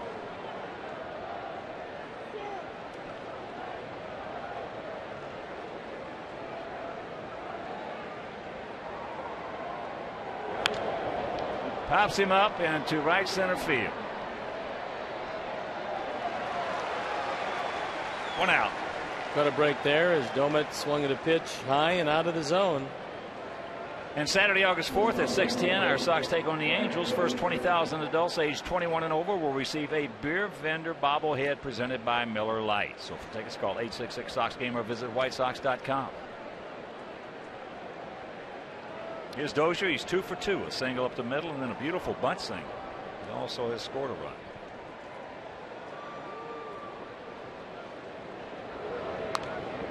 Fouls that one back.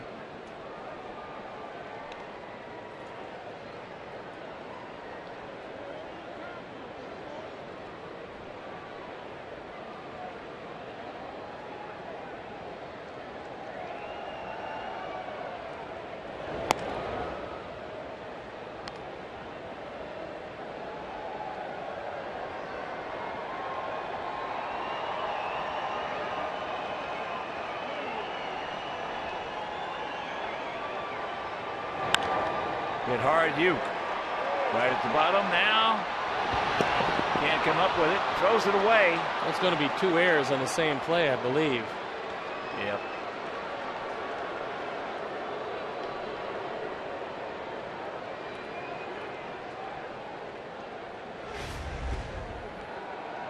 And so far, Bob is charging him with just 1. But he'd never had him at first, even if the throw was on the mark, so he'll take just 1, even though he can't locate the baseball. Well, I hope he doesn't, but he'll probably change it to 2 before it's over. He just changed it.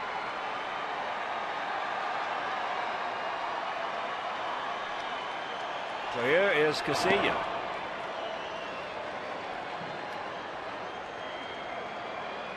Casilla's gone out to left and then into a 3-6 fielder's choice. Normally you love to see him hit the ball in the air, because that takes away his greatest asset, and that is his speed.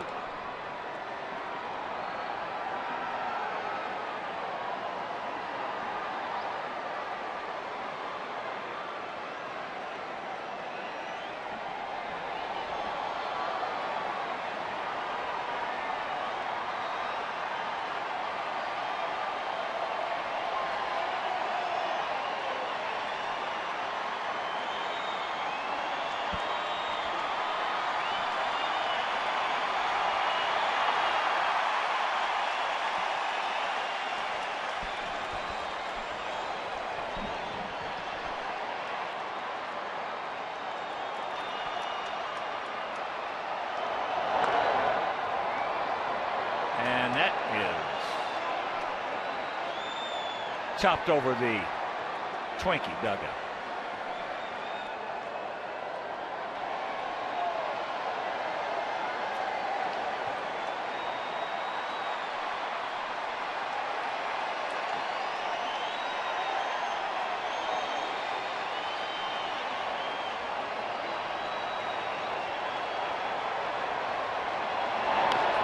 Another on the curveball.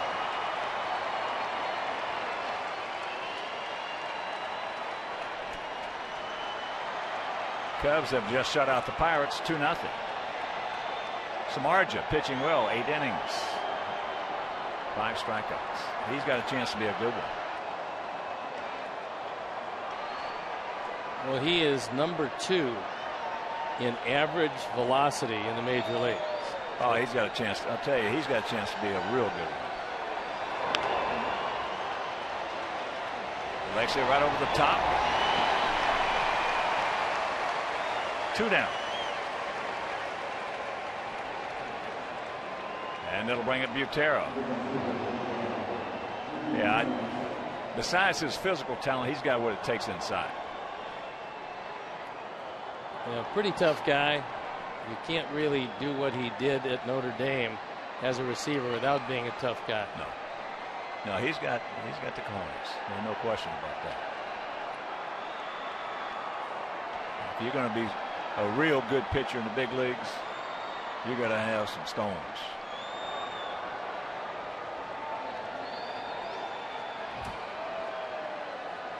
Butero has singled on a hit and run and hit into a 6-3 double play.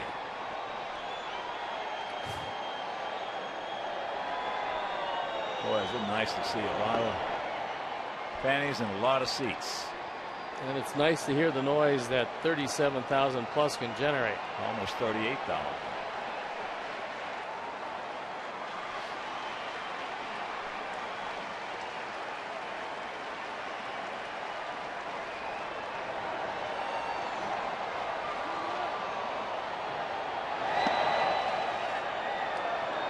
No walks. Come back and get him.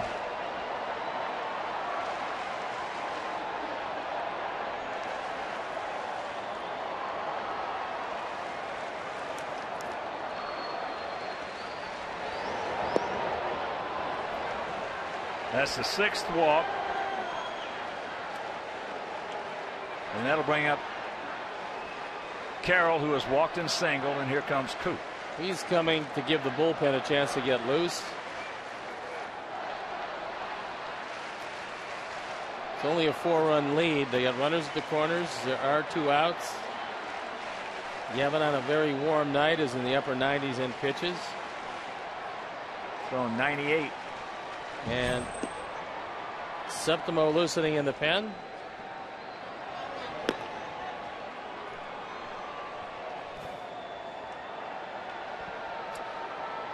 And while we have a moment, Sox fans, break out your Elvis jumpsuits and glasses, because Friday, August 3rd, well, that's Elvis Night and Fireworks Night presented by Frito-Lay.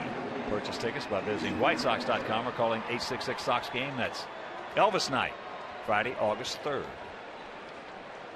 by Frito-Lay.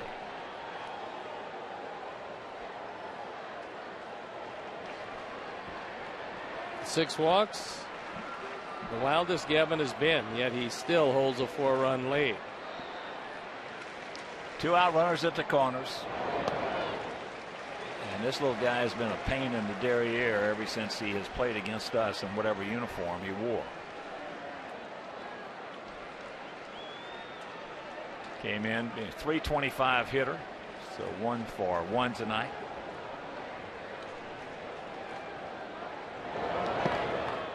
And a count 0-2.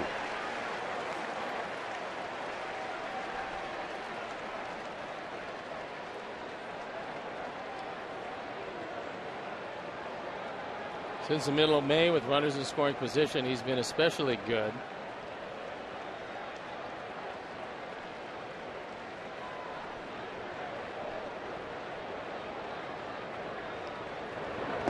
He gone.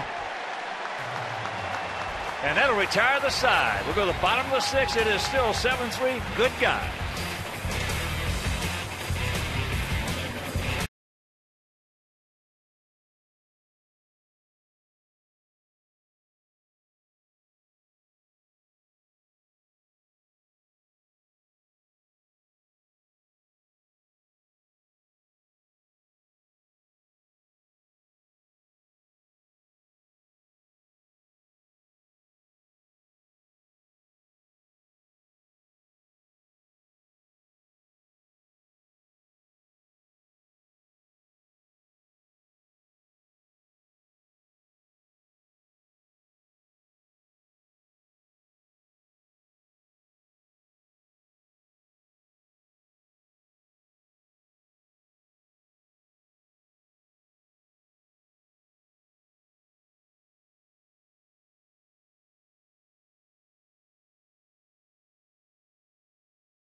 That puts Sox and Cubs fans' knowledge to the test. Don't miss the excitement from episode 4 as two diehard Sox fans square off in the batter's box. The batter's box presented by Midas tomorrow at 11, only on Comcast Sportsnet.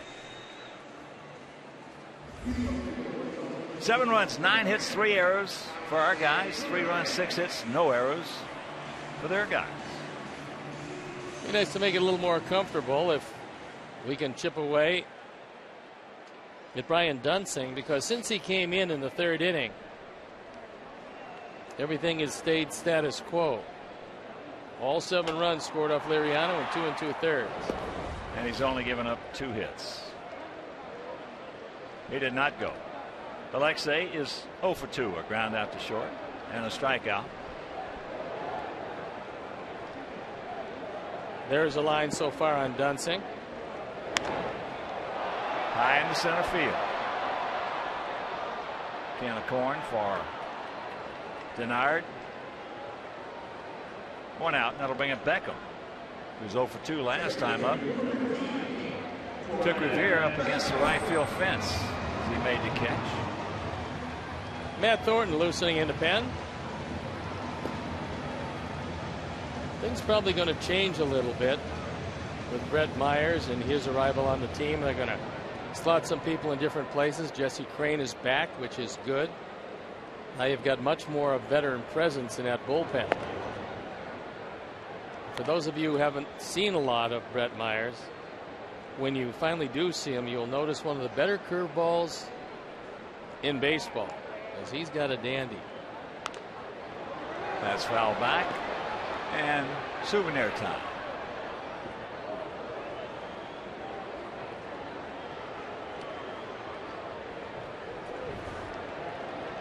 That's Brett Myers with Philadelphia. He did just about everything. 10 over 500, pretty good. 21 saves there. And with the Astros, he's been very good, and he was a closer there. 1-2 the count. There he is in the flesh. He's a big man. Got a substantial little goatee.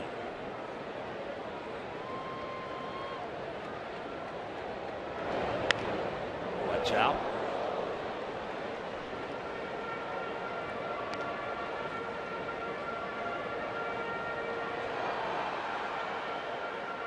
One out. 1-2 the count here in the bottom of the 6th inning. Minnesota with runs in the 1st, 2nd, and 5th. We had 3 in the 1st, 4 in the 2nd. All our runs coming vis-a-vis the home run. 3-run shot by Paulie. 2 2-run blasts in the 3rd, one by Dunn and one by Rios. As he gets Gordon 2 down.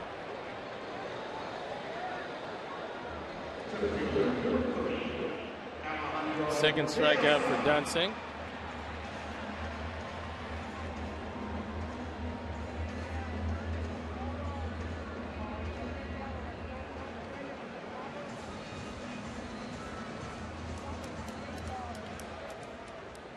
Here's Diaza. He's been our hero tonight. 3 for 3. Started off both multiple run innings. The first with a base hit and a stolen base. The third with a double. He scored twice.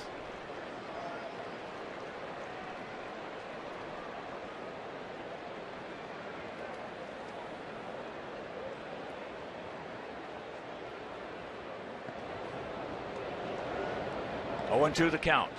First of 3, and first of 3 on this homestand. Tomorrow night, Todd Shestak.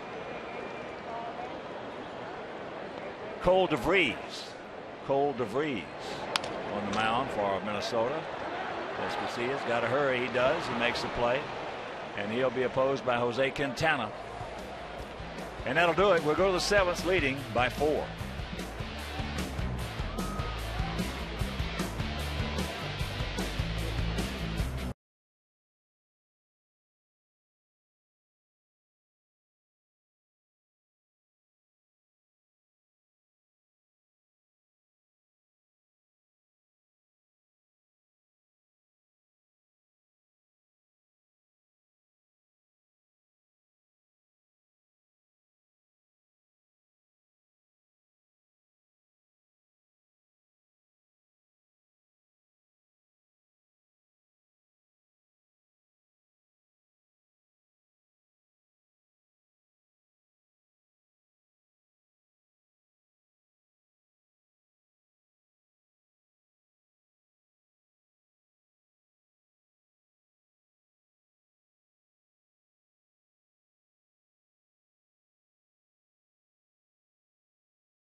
That Flyaway Friday, each Friday home game. One lucky fan will have the chance to win 2 free round trip tickets to anywhere in the continental United States that United Airlines flies. United, proud to fly our White Sox with Mark Seipel, Sparky, Mike Corrigan, Bobby Garcia, the girls. They do a terrific job along with all the terrific folks at Atlantic Aviation. And Matt Thornton comes into the game on for the 45th time. The record 2-6, the ERA 3.86, and he inherits a 4-run lead as Gavin Floyd has departed this ball game after walking 6, but limiting the Twins to just the 3 runs.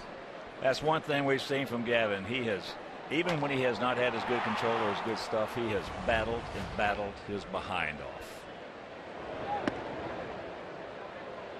Breaking ball misses to Denard Span. Ben Revere on deck and Joe Mauer in the hole. Yes, sir. Gavin has battled his behind off. Well, he's learned a little something in his years in the game, because early he would have been out of this game relatively soon. But now, without his strikeout pitch, which is something that he usually has with him, he was able to throw ground balls, get double plays, get out of innings that he normally wouldn't, and leave with a chance to win the ball game. Well, he came into the game with 91 strikeouts, 31 walks, so that's 3-1. And that's good. That's really good. Yeah. In the American League, that's really good. Good anywhere, but especially in the American League. You don't have that pitcher to strike out 2 or 3 times a day. 2-2. I'm proud of him. Gavin.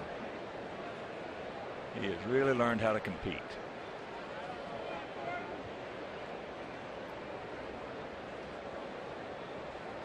As Mangia would say, he's got a plan B. And he needed it tonight. Yeah, he did. That's trouble.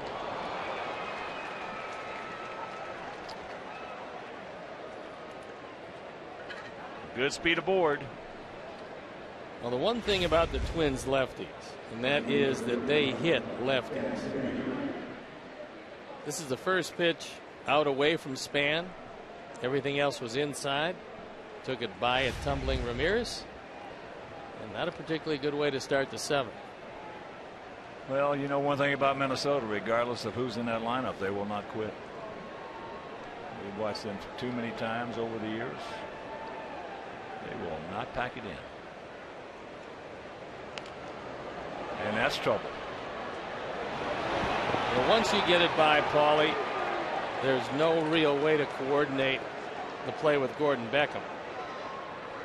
So it goes as a bunt, a base hit.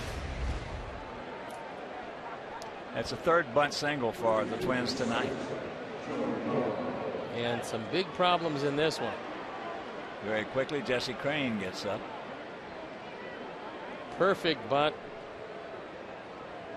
And for Matt, nothing he can do. The closest man to the play is Tim Timmons. He's the umpire. He's not going to catch it.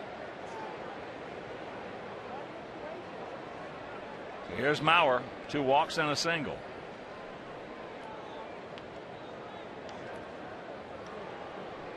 He's hitting .310 lifetime off Matt. 9 for 29.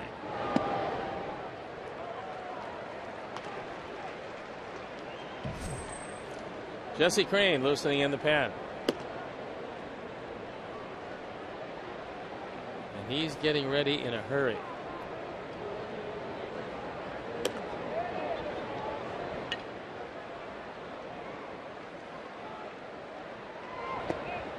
That's low.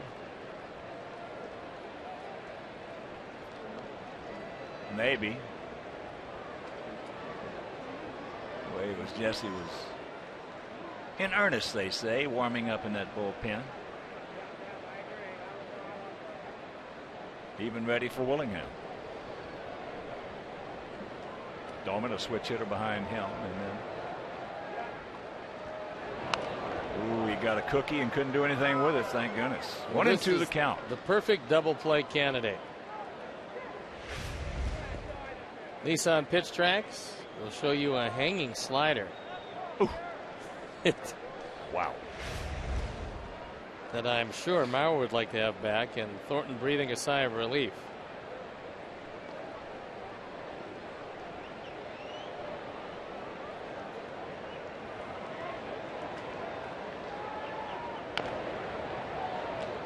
Chops that one foul.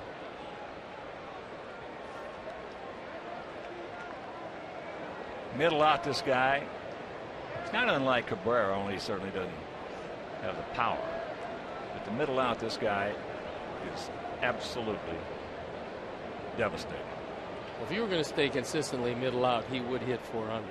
Oh, yeah. Yeah. If you take away the middle in, he would hit 400.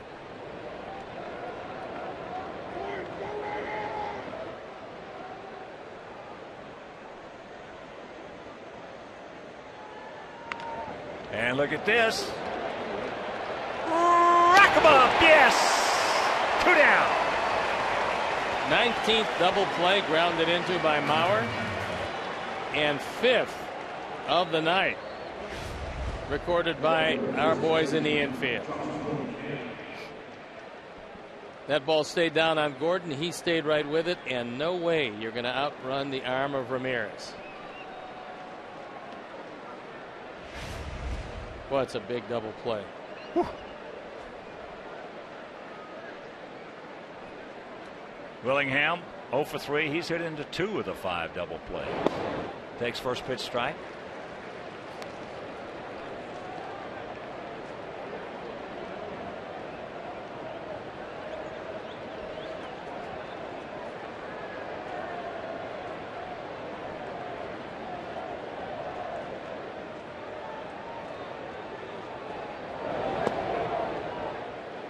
One to count.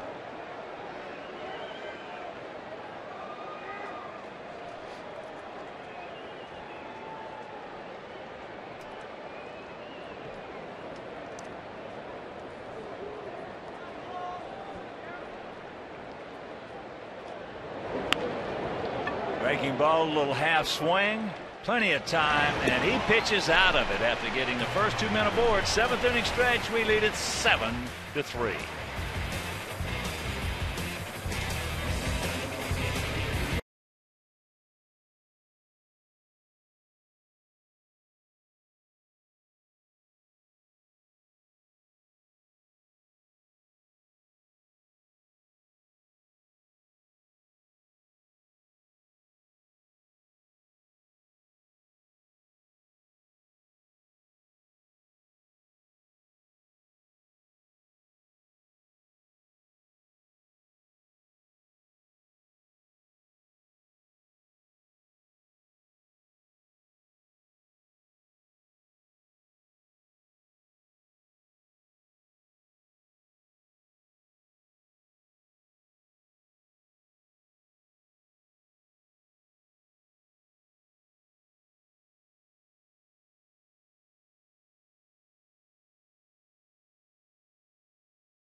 We'll lead it off. You'll be followed by Dunn and Konerko.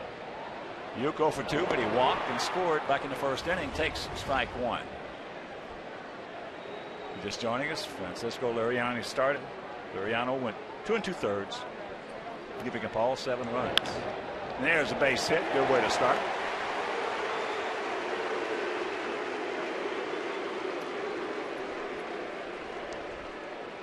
And you can join our White Sox in honoring the Chicago area police and fire departments August 8th at 7:10. Well, that's Police and Fire Night, presented by Underwriters Laboratories. Also, the first 20,000 fans get White Sox drawstring bags. Purchase tickets. Visit whitesox.com or call 866-SOX-GAME.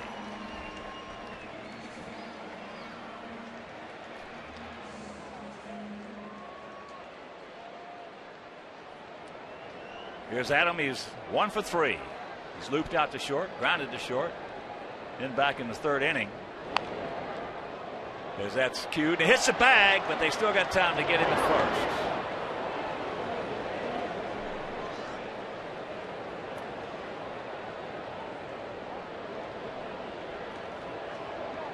That's bad luck when he hits the bag like that and bounces right up to the defender. Well, especially as far off the line as Jamie Carroll is. You don't figure he's going to get there.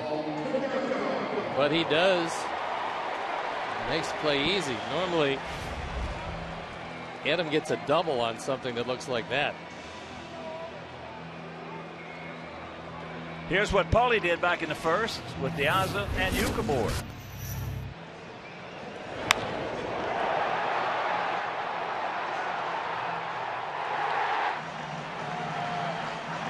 First homer since June 29th in New York.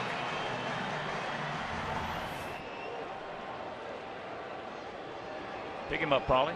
Paulie also has 2 other hits, 2 singles, and another run scored.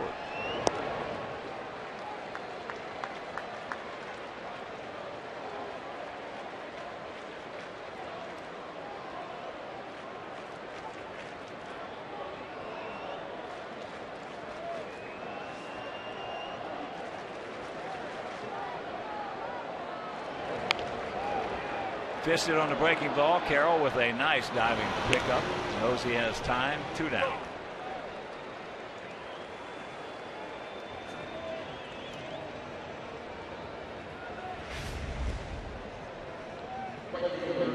Good effort by Jamie Carroll. And that is going to be it for Dunsing. As Gardy comes running out, pointing to the bullpen. Dunsing has done his job, certainly. So we'll step out and be back after these messages.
Burnett. There's a look at Alex, who's putting together a pretty solid year on for the 42nd time, a 3-3 record, 3.11 ERA. Doesn't strike out too many people, doesn't walk too many people. He is a sinker baller. And he'll be looking in at Alex Rios, one of our hottest hitters.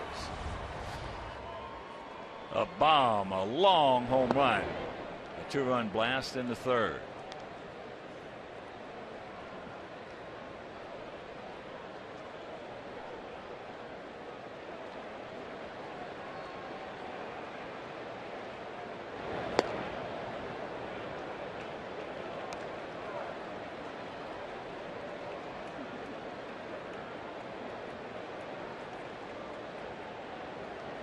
Two down, Uke at third. And the 2-0 pitch. There's the chopper 2 hopper, and that'll retire the side. We're into the 8th. 7-3 White Sox.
Crane 2-1, ERA a spectacular 2.38. Hasn't pitched in a while, so he should be certainly fresh. On for the 25th time.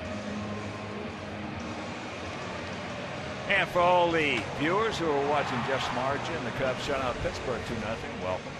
It's a 7-3 ball game. 7-10-3 for our guys. 3-8-0 for their guys. We have hit 1 3-run homer and 2 2-run homers, accounting for the 7 runs. 3-run shot by Konerko in the first. 2 2-run homers in the third. One by Dunn and the other by Alex Rios. So here's Domet. First ball hunting, fouls it back. One of the biggest stories in the game, as well as the 3 home runs, have been 5 double plays turned by the Sox defenders. And it certainly got Gavin Floyd out of some problems and Matt Thornton out of the one problem he was in the 1 inning. And between Beckham and Ramirez, they've been pretty good tonight. Beckham and Ramirez have been pretty good all year long. Yep. That whole infield has been pretty good all year long, as has the outfield. 3 errors for us tonight is not a common thing. Nope. It just puts us at 40 now on the season, and that's one reason we were in first place for so long and still probably going to get back there, is because of the defense. So that ball is hit high and deep and out of here. And it's a 7-4 game.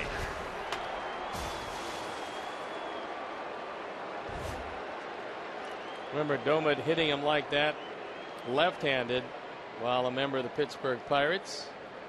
His 10th of the year. He's now driven in 46. In the Ford home run replay, a no doubter. As Domet gets all of it, turns it into a 3-run lead. And here's Brian Dozier, who's 2 for 2 and a run scored.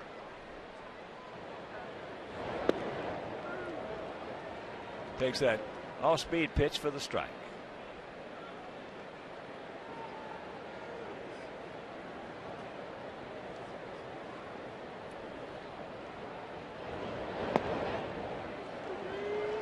2-2 the count. Checking some other scores for you. Marlins beat the Braves 2-1 down in Miami. Top of the 7th in St. Louis, 3-1 Dodgers. Final in 10 innings. Nasty Nets scored 6 runs in the top of the 10th. They beat the Mets 8-2 in New York. Texas, after 6th at home against Boston, it is 9-1 Rangers. Washington now leads Atlanta by 4.5 games. And the Mets by 9.5.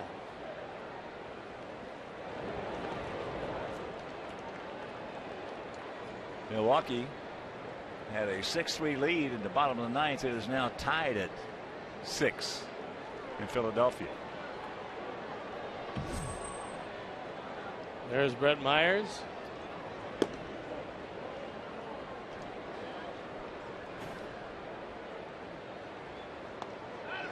He gone. 1 out.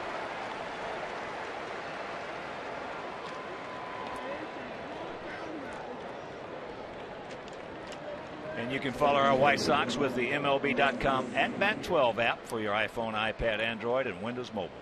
Get live audio, pitch tracking, video highlights, and more. Text @Bat to 31826 or visit whitesox.com for details.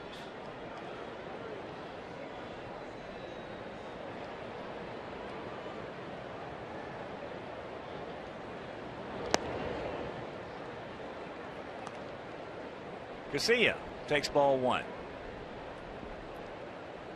As I mentioned, tomorrow night, Jose Quintana against Cole DeVries.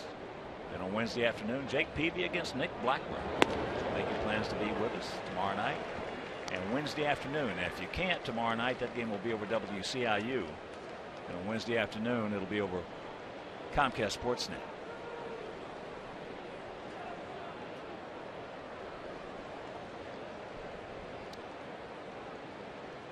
Duke in on the grass at 3rd. Minnesota has 3 bunt singles tonight.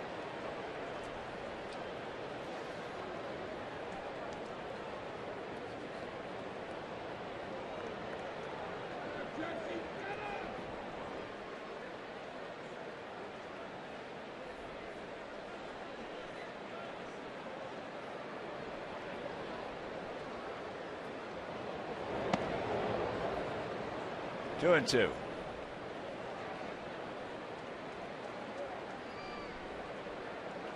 And the Phillies came back from that 6-3 deficit.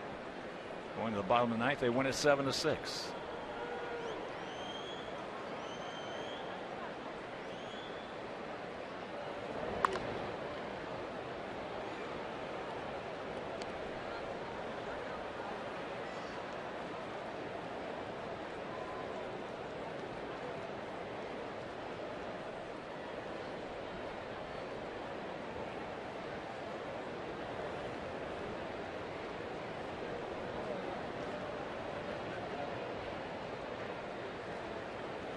The 2-2 pitch by Crane.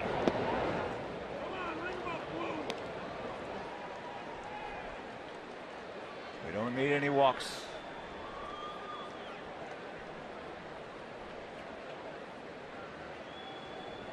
Devin Floyd had 6 tonight and battled and got some help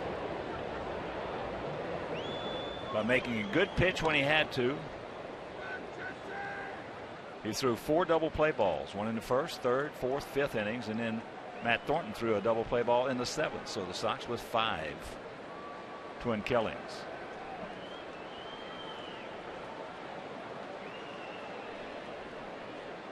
Outfield straight up.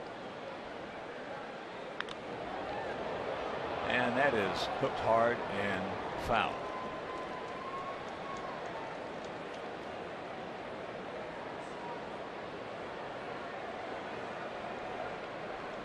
This pitch is going to go 9 deep.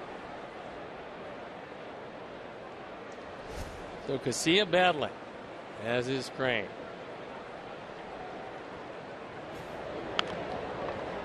Softly hit up the middle.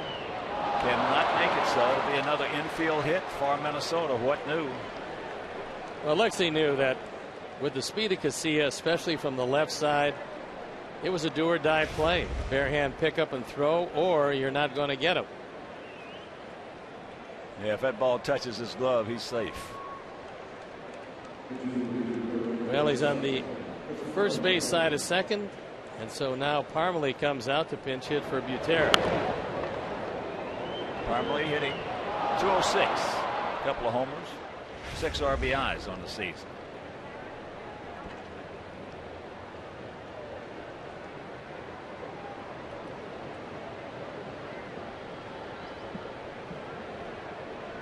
He had one series against us last year where he just sprayed line drives all over the ballpark. Yeah, that was the last series we played. He absolutely looked like another Jason Kubel. Well, they let Kubel go, and the Arizona Diamondbacks picked him up. He's having a terrific year for the Diamondbacks. He had 3 in one game the other night. He can really hit. I think he's driven in 70 runs, something along those lines.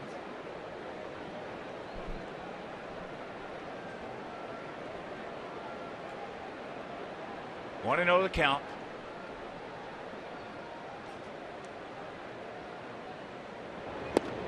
And there's a strike. That one at 92. And that's one of the things you want to look at with Jesse. Coming off that DL is his velocity.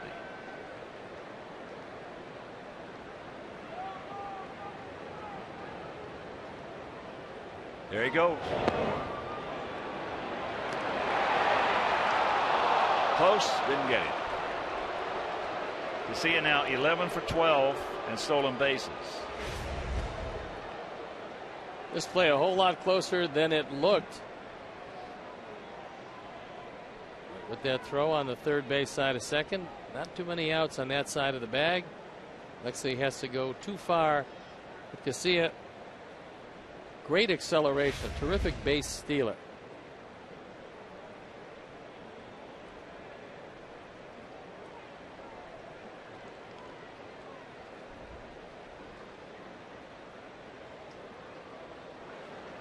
So 2 balls and a strike to Chris Parmalee.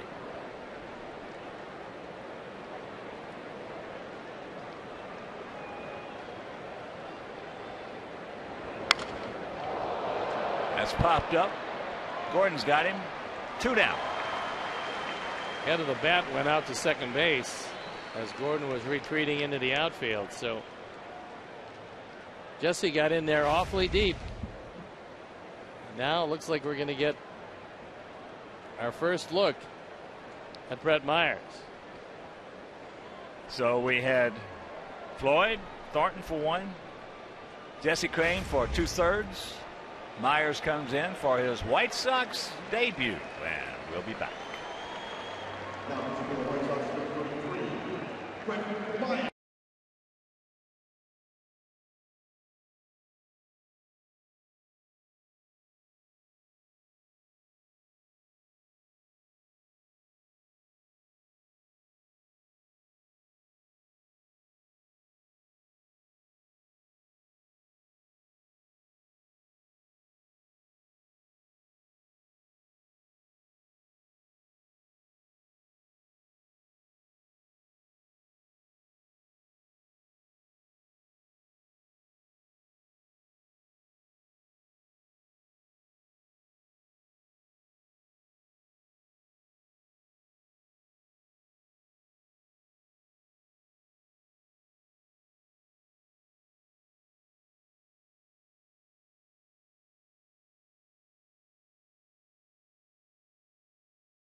Going to see are his numbers he accumulated with the Houston Astros.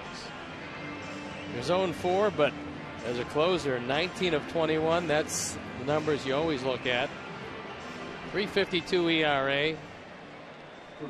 Just 6 walks and 30 2/3 for a guy who used to get it up there in the upper 90s. Now depends on, at times, an overwhelming curveball. 2 down.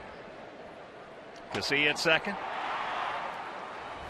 Jamie Carroll has walked, singled, and struck out. A big strikeout by Gavin. Got him on an 0-2 curveball. Actually, it was more like a slurve down and away. That was with men on first and third. And the count 2-0.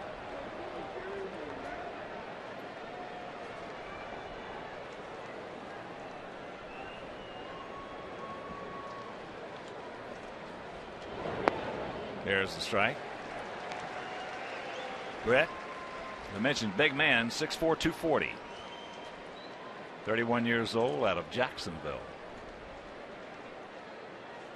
Florida.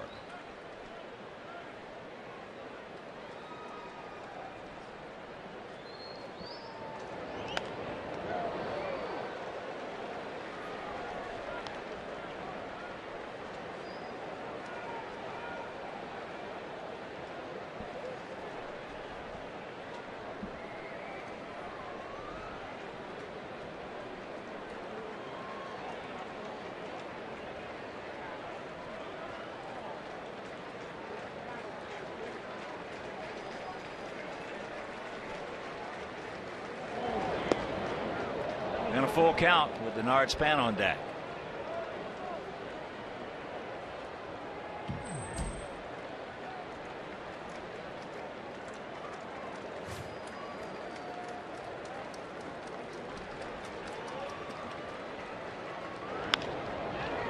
That's into right field. We got a man there. Nice pitch. Had him off balance. And that'll retire the side. We go to the bottom of the 8th, leading 7-4.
Wins from Brett Myers in his White Sox debut.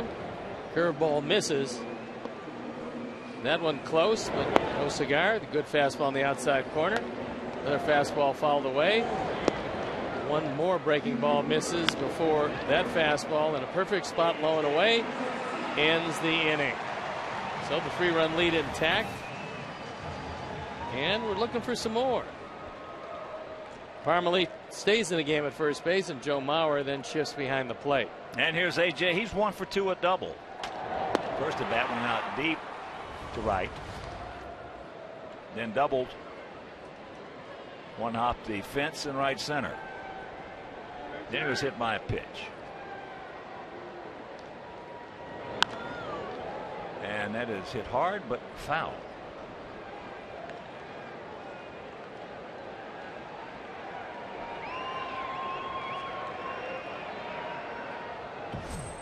Addison Reed loosening up.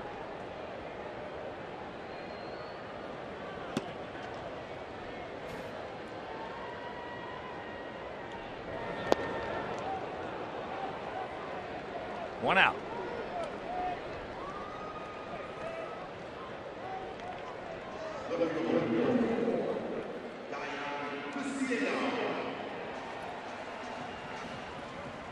Ichiro has singled in his first at bat against his former mates. If you're just joining us, did not know he was traded to the Yankees tonight. Yankees in Seattle. He's hitting eighth, playing right field.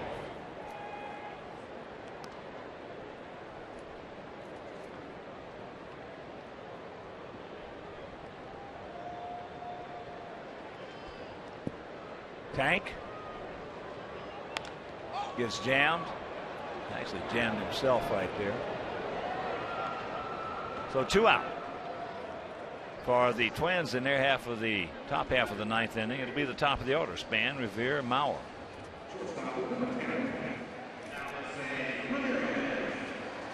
So here's Alexei. He's 0 for 3 tonight.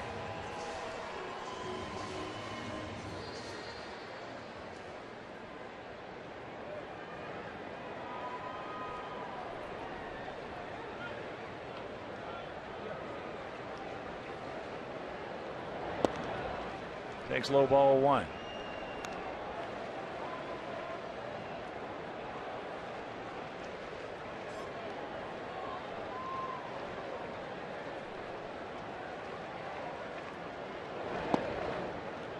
That evens the count at 1.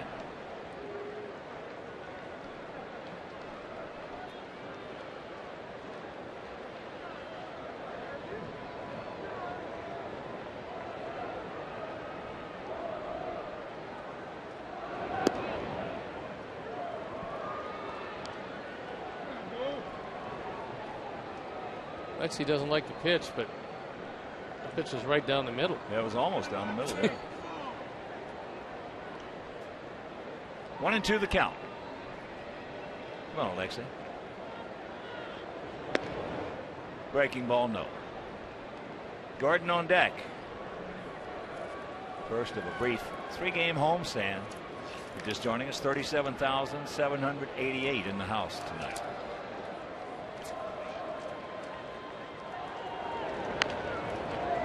Softly hit. Jamie Carroll with a nice play. That'll do it. We're into the ninth. We lead at 7-4.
Reed at 2-1 ERA. 424 on for the 39th time, looking for save number 16. There you look at the numbers. They've been pretty good. Seems to get on left-handers better than right-handers, which is an oddity. But it's going to serve him well because he's going to see a lot of left-handers. 3 in a row.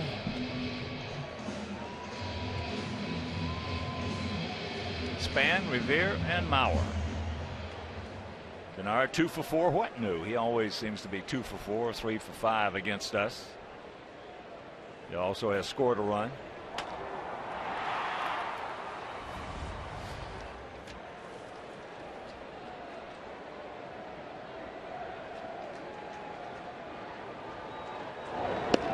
Takes first pitch strike.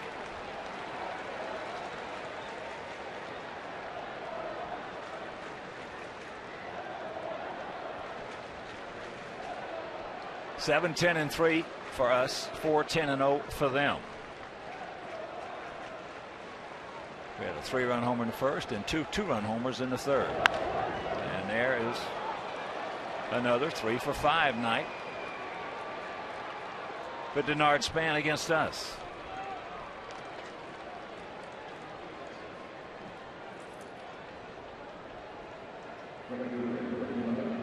'24th double.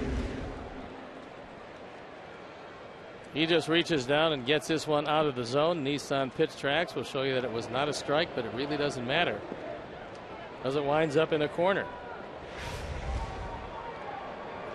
So for him, the time he didn't come through in the 5th inning, probably the biggest at bat of the night, and fortunately grounded into a double play. So here's Revere. He's 1 for 2 with 2 walks and 2 runs scored.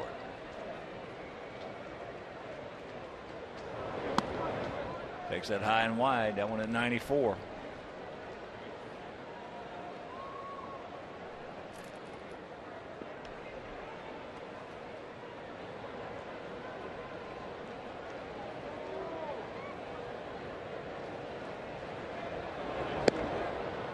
That evens the count at 1.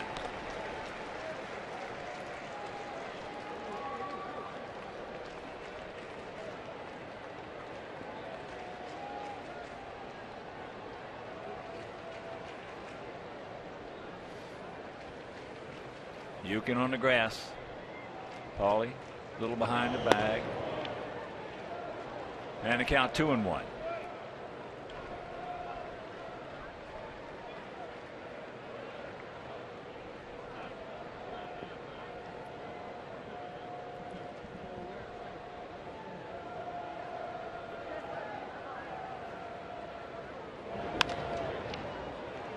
Alexei, 1 down.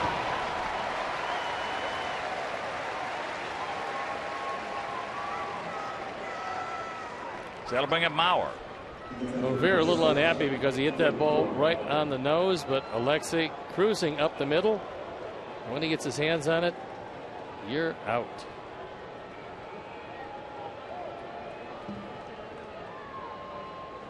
Mauer has walked twice, singled, and then he hit into a 4-6-3 double play. If you're just joining us, we have turned 5 double plays tonight. 1 in the 1st, 3rd, 4th, 5th, and 7th innings.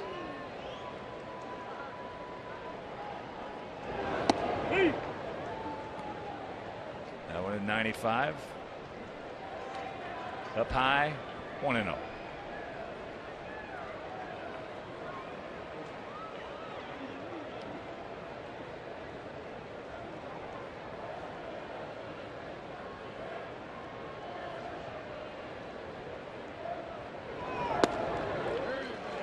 One to count. Josh Willingham on deck.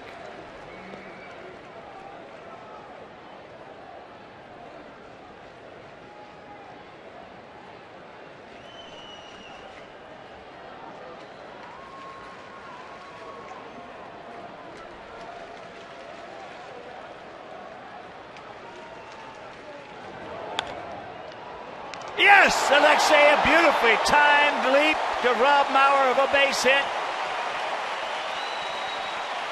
and keep from bringing the tying run to the plate. Mercy. I think Alexei would have rather have caught that ball in the web. as opposed to right in the middle of his glove. He goes up, and that one hurt. Watch it again, and take a look at his face. Ooh.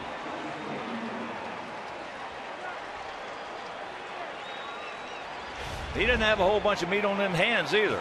No, he doesn't. He needs to use that webbing a little more on those shots. So here is Willingham. He's 0 for 4 ground balls. Takes first pitch strike. Josh. 23 homers, 68 knocked in. Boy, just a terrific pickup for the Twins.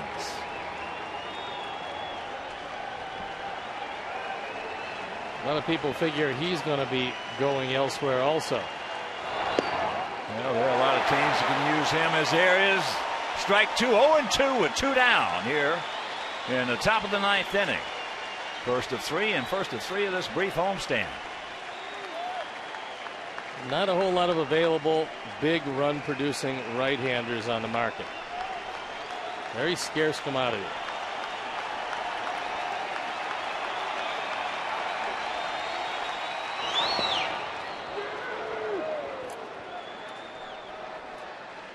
One and 2 the count.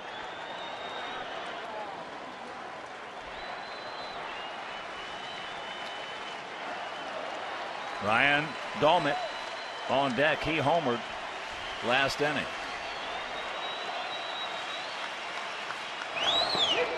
He gone, and this ball game is over. So the Sox break a 5-game losing streak. Pick up a half game on the idle Detroit Tigers tonight. We now stand at 1 game back, and what a battling effort by Gavin Floyd. Of course, helped out by 4 double plays on his part. Yeah, not one of his best efforts, but certainly good enough as he held them to just 3 runs despite 6 walks. Only fanned 1, but he had the double play ground ball, and the infield had his back. So a good night, and a night where the long ball was back in evidence. A 3-run homer by Konerko in the first, and 2 2-run homers in the third. 1 by Dunn and 1 by Rios. And let's check out our GMC player of the game. It is Alejandro De Aza. He started off all our run-scoring innings with a base hit. He had a couple of stolen bases, scored twice. Our GMC player of the game. So for my partner Steve Stone, our director Jim Angier, our producer Todd Benjaminson, our associate producer Dave Ross, our technical manager Mark Harper, for the executive producer Jim Carno Jr., for the Mayor Mean Joe Group. And up here in the booth, Mike Mayer, Frank D'Amato, Dennis Wood down in sound in the truck, Paul Carey. This is the Hawk. So long, everybody. You've been watching Chicago White Sox baseball on Comcast Sportsnet, now part of the NBC Sports Group.